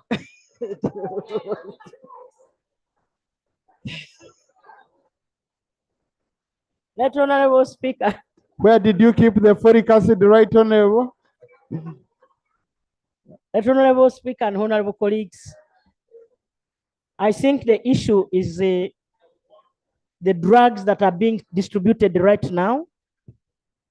And I believe folic acid will also be sent to Arute in the health centers so that our mothers can have normal babies. Thank you. If they are there, Right Honorable Speaker and colleagues, we have Chua Hospital in Mbale that has been helping us to treat these children with such an anomaly. Thank you so much. Thank you. Honorable Engineer Seruganda.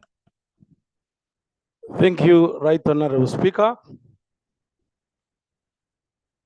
Right Honorable Speaker, since 1994, Kisoro District and specifically Bufumbira South has permanently hosted transit refugees from Rwanda and the Democratic Republic of Congo. These refugees strain the health, education, food security, and environment, to mention but a few, for the requirements of the district. My question to the Prime Minister, when will Kisoro District and specifically Bufumbira South be declared a refugee hosting community? Thank you. All a permanent transit area. Thank you. Right Honorable Prime Minister.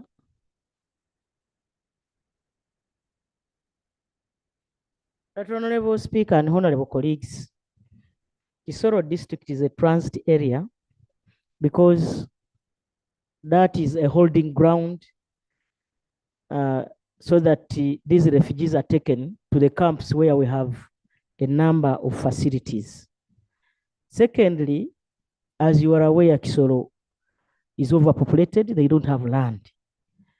But the fact is, the Office of the Prime Minister, Uganda Red Cross, and a number of partners, UNHCR, have been supporting Kisoro District to make sure that we look after these refugees who are in transit. Thank you so much. Now, honorable colleagues, I've just been reminded by my protocol team I have another assignment which I must perform at 6 p.m. Yeah, and yet when I look at each one of you, you know, all of you have urgent issues. Yeah, so, but the problem, I don't know where I can buy time. I have a matter which I must finish also. Let's go back to item number 3. Debate open is now, starting with Honorable Hire Chagai had picked. Honorable colleagues, I started by rotating around. I came here, now I had come back here. So I know, yes, I remember I had given Honorable Yonai note, so please forgive me, Honorable colleagues. 2 minutes each. Thank you very much, Right I'll- Honorable Speaker. I'll pick 5 people. Right Honorable Speaker, I want to thank the committee for the report. As the Shadow Minister for Arts and Culture, we thank you for the representation. Right Honorable Speaker, we must accept that the telecom companies are doing a disservice to the innovation and the creative world. But this can only be cured if we work on the policy, which policy is the copyright law. Right Honorable Speaker, beginning with that, I was granted leave way back in 2022, July. Government immediately harmonized with me and promised that by December 2022, this bill will be amended. Up now, Right Honorable Speaker, we took the entire year and this bill hasn't been even presented to the executive. We want to know what the government is up to, because this is not a technical bill, unless there is something the government is hiding. But if the government is to empower innovation and creativity, This is a sector that has been spearheaded by private individuals. It is now an established industry that calls for no further questioning. Right Honorable Speaker, I want to lobby members and take them to only one item, the call-back tunes, those songs you hear when they call you or when you call somebody. They are charged 700 by telecom companies. In this, I'll be particular with MTN Uganda.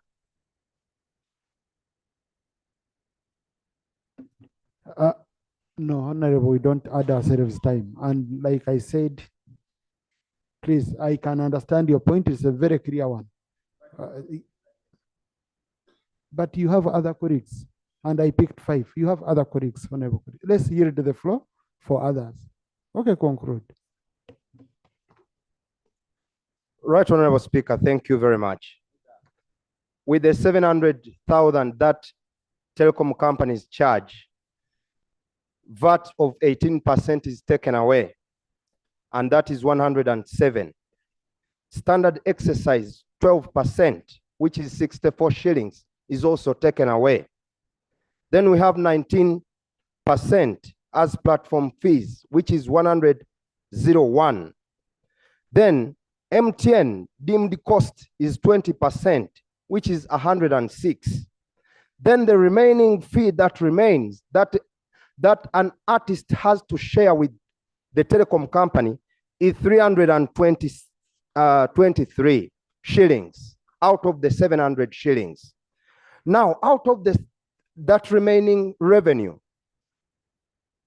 MTN still takes 60%, and then the artist takes 40% together with the aggregator. There is a middleman in between. Not that the artist is going to take 40%, but there is a middleman who an artist has to share the 40% remaining. So you can get the situation under which the creative world is operating. With this, Right Honorable Speaker, I beg that we speed up the copyright amendment where we shall stipulate the revenue share between the creators, government, and then the aggregators in general. Thank you very much. Now, the point Honorable Hilary Chaga is raising, the committee was recommending 6 months. But I remember they said the consultations had been completed. And so why don't we have the bill? Why do we again come to resolve to give a leeway of 6 months? And then the Attorney General Chambers will be saying, but you gave us 6 months and we just started counting. I think we should reduce on that period to address these concerns. If they don't meet the deadline within that stipulated time, then the private member, because you see, Honorable colleagues, some of these private members' bills, when you analyze deeply, okay, you find that the implementation aspect has an issue of money. Now, and you become limited by Article 93. You rush, you enact a bill, and you find that implementation aspect will remain weak because it's a private member's bill that is limited by Article 93 on issues of financing the agencies involved. So when you work together with the government, like Honorable Hilary has done, and I want to commend you for that, you build up a very good bill. And I'm going to ensure that I follow up this bill comes quickly. I need an independent member of parliament, independent, but I'm not saying independent and you stand up because they are looking for independent.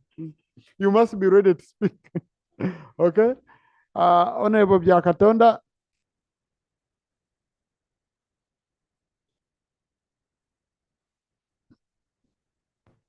Right Honorable Speaker, I think I want to thank the committee for the report, but basically we need to consider certain priorities as highlighted in the report. Maybe we can have those key takeaways so that maybe at an appropriate time we consider them and ensure that they are operationalized. I thank you.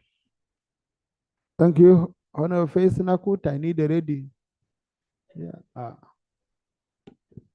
Right Honorable Speaker, it is common It is now common for agencies to concentrate on only licensing, and once the licenses have been issued, the players of the sector are left to do whatever they can. The other part of regulation of checking whether the agreement as per the license or what is required of them is being done is left like that. And so, Right Honorable, I implore on us, the parliamentarians in our committees, as we verify the reports from these agencies, that we concentrate more on what they are doing to check whether the sector players are doing their right work. In the report, the committee noted that UCC did not take action on 70% telecom companies that are not paying, that are not complying with anything. And it's also regrettable that the committee was not availed the required information. That's bad enough. That's not how we should work. So, Right Honorable, if you will allow me, when we are finishing, I have 2 amendments to the recommendations that I will propose. Thank you, Namaingo. Then Kidiandongo. Thank you, Right Honorable Speaker, for the opportunity. The committee clearly indicates that a levy of 2% be levied to help those areas that cannot access network. And I want to concur with my colleague from Maracha that areas of Namaingo, when you take Hama Parish, Lolo East Parish, Nampongwe Parish, in Sugulu Island and Lolo sub-counties, cannot get network. And therefore, I think it is a deliberate policy that the ministry should have to make sure that those areas that the telecommunication networks feel that are not commercially viable are given affirmative action. Thank you. I want to thank you and thank the committee. Thank you so much, Right Honorable Speaker. I want to thank the committee for the report. Right Honorable Speaker and members, my voters have complained to me that there is increasing online money lending applications that are working closely with the different telecom companies, and that they are charging very high interest rates with very limited grace payback period. And those online money lending apps are many. I could just name a few of them. We have Mango Cash, Dove Cash, Cash Base, among others, that they continue to deduct money even when you have completed paying your loan.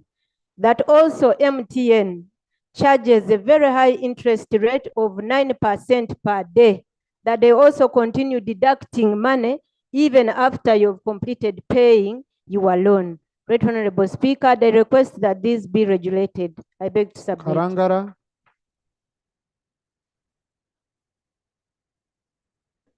Thank you, Mr. Speaker, and I want to thank the committee for the report that well stipulates whatever they have said.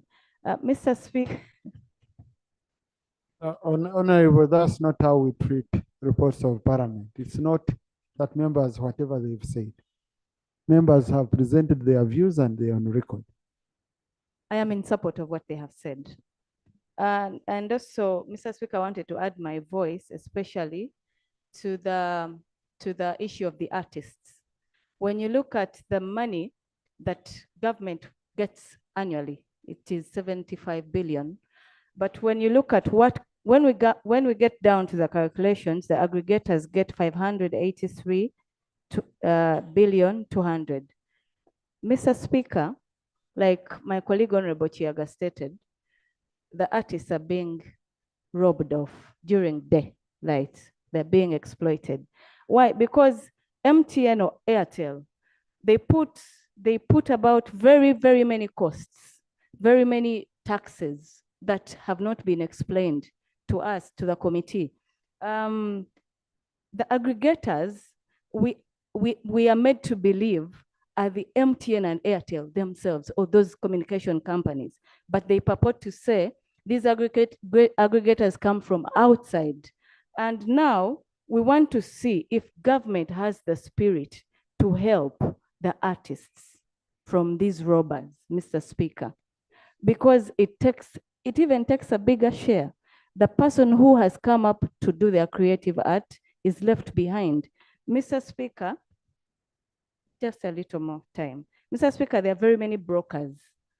There is also an issue whereby they say an artist is registered to a certain record label. When they leave that record label, this company, the telecom company, is going to continue liaising with the record label. When they leave, they are not even assisted. They don't get this money. So, Mr. Speaker, government should speed up this bill for the musicians to earn from their sweat. Thank you. Honorable Aisha Kawando. Thank you so much, Right Honorable Speaker. Right Honorable Speaker, I hope your comment on Honorable Chiaga's submission will calm down the artists. I must tell you, they have perceived Honorable Chiaga wrongly, and they speak very negatively of him. They think he gave in. Please save our comrade, because they didn't understand him surrendering his bill to government. You have well explained that sometimes could have a financial implication. I actually was about to suggest that Honorable Chiaga would repossess his bill and move on. But we shall move as we conclude. We reduce the time to 2 months. Since they've done everything, 2 months will be sufficient for them to bring this bill and we proceed.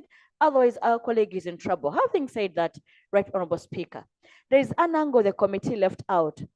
The time of calls.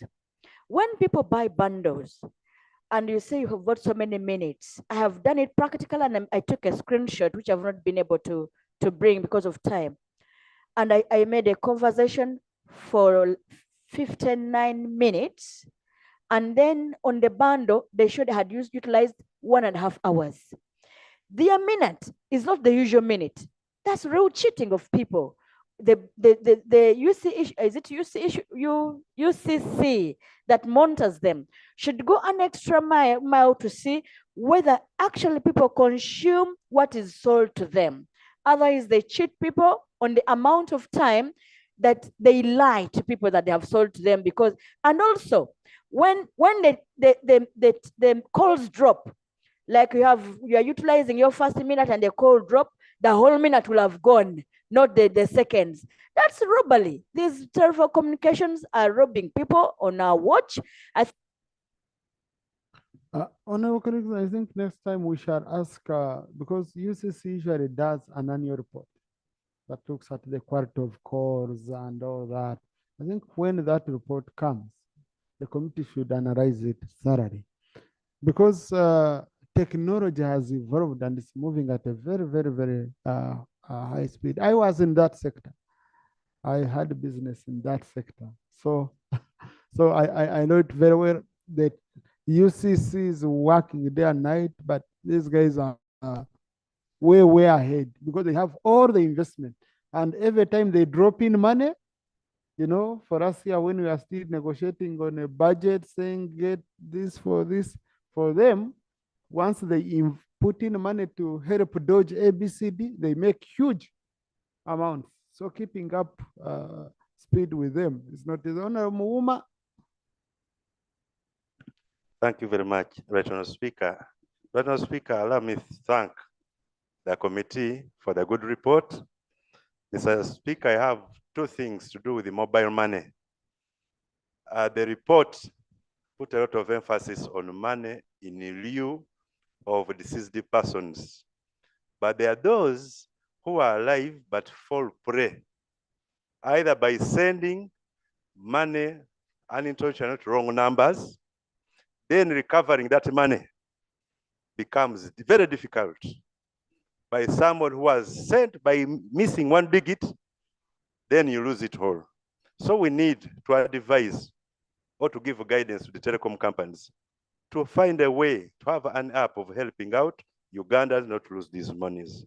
Secondly, the issue to do with people who haven't registered. And same lines, I quote an example. There is someone who sent 2 million shillings to a parent from MTN to Airtel. This money never reached the recipient. it is supposed to bounce back to the sending number. The money was never reversed. So this person kept oscillating from one customer care point to the other in vain. These people, when they're in the rural areas, they have no one to run to. They end up losing this money without, most by the mobile money operators. I thank you. Now, and I think some of these things are for. The other day was, I happened to be with one official of MTN, and we were talking about this, and he told me reversals can be done via the app. And I found, but honorable colleagues, honorable chair, colleagues, we've concluded on this. Honorable chair, there is an important issue which I requested sometime your committee to take into esteem. The issue of interconnection fees. Why is it for me to call Airtel when I'm using MTN? Who benefits from that? Because that's why we are carrying 2, 3 phones.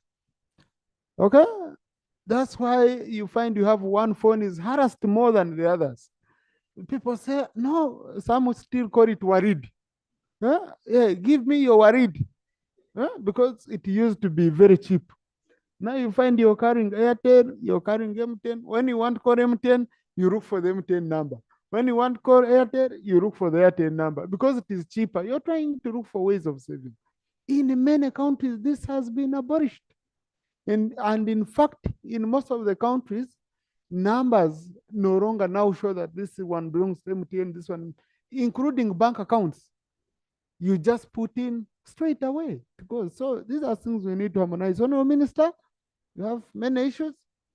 You want to respond to a few of them? Chair, you wanted to start? Chair, you see you're biased to your person from the sector so much. I wanted the minister to answer the questions because for you put what has been asked is to the minister. Yeah, you did your part in the report and you did a good job. Honourable Minister, colleagues, I have an appointment at 6 and the guests are already in. And that's keep time. Honourable Minister, strictly 2 minutes. Thank you very much, Right Honourable Speaker. First of all, I would like to thank the committee for a very good report and the recommendations herein. I think most of the issues are rotating around the artists, and this one, what can solve it is the amendment of the corporate law, and we are working with the Attorney General's office to see how we can conclude whatever is required, and then we bring it to Parliament, because that's the only medicine that we have. Because we have looked at the law in Kenya, they amended it recently, and it is working very well for the artists. So we are going to handle that, Honorable Speaker. And the issue of network in lack of network in most of the places in Amaingo and other places, we now have a licensing condition, Right Honorable Speaker, that for any company, for us to renew a license of any service provider, you must have covered at least 90% of the country, all telephone operators and other service providers. And if you look at the loan which we passed recently, UDAP, we are also going to put up masts in areas where the service providers probably feel there is. So most of the masts that we are going to put up are in those areas, including national parks for tourism. So that one will be sorted out soon. As soon as we start implementing the project, we shall start with those Thank you, Honorable Minister. Thank you, Honorable Minister. Your time is done. I told you I gave you 2 minutes. Thank you. Honorable colleagues, amendments. I gave a minister time. I gave you my instructions. You didn't follow. Right Honorable, I beg for a minute. There is a recommendation here, Right Honorable, that there is a recommendation here on page 17 where the committee says the Uganda Communications Commission should ensure that telecom companies disclose information on dormant electronic accounts. Right Honorable Speaker, I think this one, you will guide me, it would be Bank of Uganda, because UCC, there is a law on mobile money, and this law is not managed by UCC. I think I would say we amend it to Bank of Uganda. Yeah, I wanted to clarify on that. Right Honorable members, that recommendation is in relation to the dormant accounts on the telephone line, not in the bank. So if it is on the telephone line, the dormant account belongs to the telecom operator, which is MTN or Airtel in this case. Are you meaning on mobile money? Yes, but No, the line but which that's is a law dormant. under Bank of Uganda. Okay? That's why telecoms now, a telecom company no longer owns mobile money business. Under the law, they had to separate. You had to form a new company that is totally different from the telecom. So, but they are working together. So it's under Bank of Uganda. But then you have, to me, I'm interested in dormant phones, which are being used by thieves, by conmen, of people who are dead. Because they were already registered, someone is dead, but their number is still operating. And it's used to commit crimes and all that. Maybe we can look at those ones. Honorable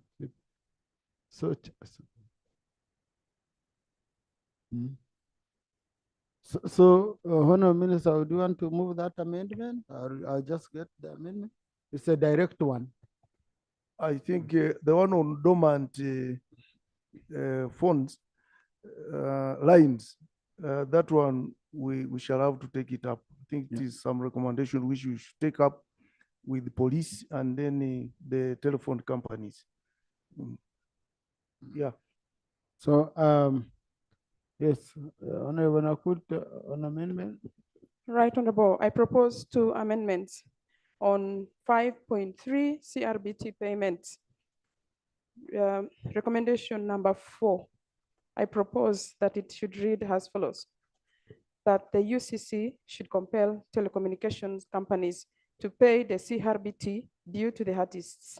In addition, they should preferably deal directly with the artists and not through middlemen. It addresses the issues we have raised. The second amendment. Just let's start with that one. Okay. Honorable, we already have a member whom we allowed a beer, and you know when he came here to get leave, he attached a beer. And these are some of the issues they were raising. So Rule 8 won't allow us to make recommendation of that nature around that, because that beer is supposed to. But no, she had the second one. Yes. Then it makes Roman number 4 actually redundant. Yeah. I propose then we delete it. The second amendment, Roman number 9, the committee proposes that the UCC should consider lowering taxes, and aware that taxes come through the executive and they are processed by this parliament. UCC cannot do that job. And so the proposal I make is that the Ministry of Finance, Planning and Economic Development considers lowering data taxes to widen that digital access in our country. UCC cannot do that. It's not achievable if we leave it the way it is. I think we can do a general one without referring to the ministry. Honorable Magogo, needed to clarify on that. Just wait, let Honorable Magogo clarify on this. Thank you, Right Honorable Speaker and colleagues. The recommendation by the member that the telecoms should pay the artists directly sounds very good. But practically, it may not be possible. Our recommendation, if understood, we are saying that let there be an online process whereby these artists submit their works, so that if they are to be paid, the telecom is just paying it electronically. But if you ask a telecom to deal with 1,000, maybe 5,000 artists, practically the recommendation may be difficult to implement. And yet these artists are also registered with other record labels. So our recommendation was that let it be a system developed, and the telecoms can do this, whereby the artist submits their work electronically, and then they are also paid directly. We have seen YouTube doing this, and it can be done by the telecoms, so that we eliminate the function that takes away part of the money of the Honorable colleagues, can I propose to you that recommendations, okay? Recommendations to do with CRBTs and the copyright law that has been presented for amendment, we drop them for now, recommendations. Yeah, okay, since the observations are also very critical, okay? Then we drop the recommendations so that we are not biased when we are working on the law, which we've already given a member, okay? So that one would, we agree we drop just the recommendations part to do with the CRBTs. Amendment, Honorable Sewungu. Mr. Speaker, thank you very much. I pray that we put a recommendation asking Minister of Finance to bring Bank of Uganda Act and financial institution to cater for their mobile money dormant accounts. It's already there. It's there. Yes. Then the other recommendation I had, Mr. Speaker, was about that we recommend that Minister of Finance takes a critical role on looking at the interest of mobile money dealers. Because, Mr. Speaker, as we talk now, when I withdraw 1 million, they charge me 30,000. But who takes all that money? The risk of the person running mobile money is higher than the one getting the interest of 30,000 from me. So this money at Parliamentary Avenue here, dealing in mobile money, is given 1,000. So we need a critical look at who takes that big money that is taken away from the mobile money dealer and I, who has transacted on mobile money. And that one was not looked at critically. Mr. Speaker, sir. Honorable colleagues, can I request that some of the things we first study deeply, especially the issue to do with transactional charges from rates of banks, charges, and these are things which can shake an economy from. I remember Kenya, when they passed a law that put a cap on interest rates, the economy from nowhere nearly collapsed. And then they had to come back and revise the law. So I would say, Honorable Sewungu, this is something you can study, okay, very well. Then after studying it very well, you bring here motion, okay? Most obliged, Mr. Speaker, because why I said this, it is on record during the State of Nation address, I think 2011, the president himself stated that he was investigating that telecom companies were stealing over 3 trillion from government within their transaction every financial year. And that was critical. Thank you. Yes, Honorable Aisha. Thank you so much, Right Honorable Speaker. I propose to amend page 13, recommendation 1, to read the Copyright Enabling Rights Amendment Bill should be fast-tracked and presented to Parliament for consideration into law within 2 months from the date of resolution of Parliament. I'm over. Yes, I think that one we agreed. We can just pick that one, okay? So that is expedited, because you see, when a private member brings a bill, and you as government, I remember you promised me, I remember how we handled the bill of sports. Honorable Magogo had to put up a serious fight. You know, we ended up taking it back, then they came in between, you know. So this is a very critical sector. I remember there's a time I was told, I haven't looked for Honorable Chiaga to apologize to him, that he was even annoyed with me when I said Honorable Nyamutoro follow up on this issue because the artists had petitioned me and I didn't know where things had reached.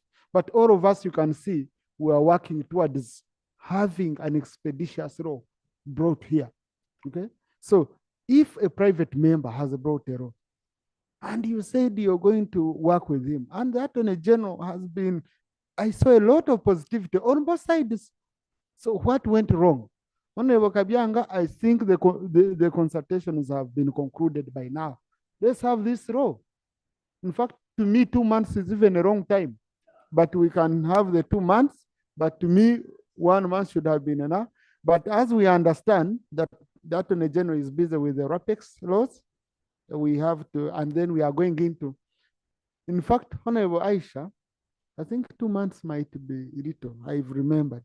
We can say 3, why? Why? You're going into taxation bills, okay? The Attorney General is very busy on taxation bills. This is the budgeting period we are in. Then you have this RAPEX. I think we can say 3, will be finishing. We can have it by around May, June. Thank you, Right Honorable Speaker. That's acceptable. We can amend it to 3 months. Yeah. Thank you. Yeah. Honorable Guzuru, then Honorable. Mr. Speaker, I would like to move that we include an amendment for the Ministry of ICT to work with the UCC to ensure expired data and airtime bundles are rolled over. And this is happening in Kenya, Ghana. It is only our ministry that has failed. 2, I move that the Ministry of Finance brings a law which comprehensively deals with issues of unclaimed financial assets. That will include airtime, not just mobile money. It will include money we are losing to Omeme when you don't use their services. It will bring all unclaimed financial assets under the armpit. 3, I move that the Ministry of ICT through UCC works with the regulators in DRC and other areas which suffer from network signal interference to ensure they reconcile their mass powers. Because what is causing some of our problems here is that you find DRC people install a very strong mass near the border and then it sends its signal to Ugandan side and interferes with ours. And you are supposed to reconcile that as regulators, which you are not doing. And yet you are asking for more powers, which... Thank you. Okay, those are my recommendations. Most parts of Ruchiga district are covered by Rwanda, especially MTN Rwanda. Thank you, Mr. Speaker. So you're roaming in your own country. Yes. I want to thank the mover of the bill. Mr. Speaker, my recommendation is that as we stand today here, every weekend, there is a yellow aeroplane of MTN that repatriates dollars from Uganda back to South Africa every weekend. Mr. Speaker, I have information and I can lay it here. Please, Mr. Speaker. Please, Honorable Yona, on that one, I will request you lay the information. Mr. Speaker, I withdraw. I will bring it and lay it. Please. When I have it. For now, he has withdrawn. Expunge that from. Okay. From the. But Mr. Speaker, as the dollar raises to 4,000, we all want to know that these people providing us services, the telecommunication companies, are all foreign companies, and we want to thank them for giving us the service. But Mr. Speaker, there is none of those telecommunication companies that owns a school in Uganda, that owns a clinic in Uganda, that has built anything, even if call it a kiosk in Uganda.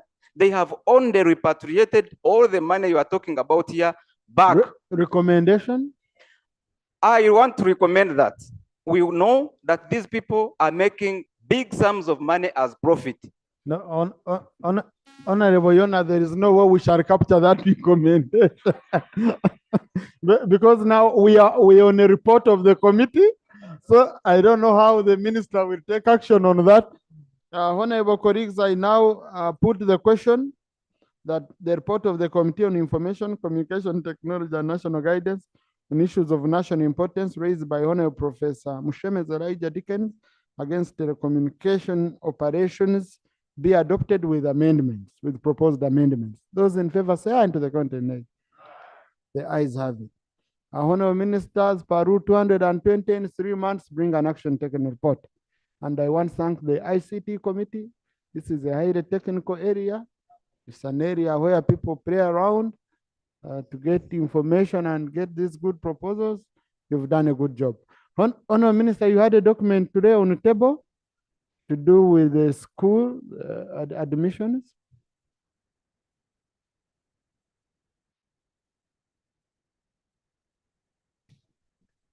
Right Honorable Speaker, as earlier guided, on behalf of the Ministry of Education and Sports, I wish to lay the second circular extending admission into national certificate courses in technical vocational education and training, abbreviated as TVET, institutions for 2024. This circular is signed by Katie Lamaro, Permanent Secretary, Ministry of Education and Sports. I beg to lay, and this circular cures the mischief raised by Honorable Achengo Pendi on the cohorts of UCE students of 2023. I beg to lay. Thank you, honorable colleagues. House adjourned to Tuesday, 2 p.m. Have a good weekend.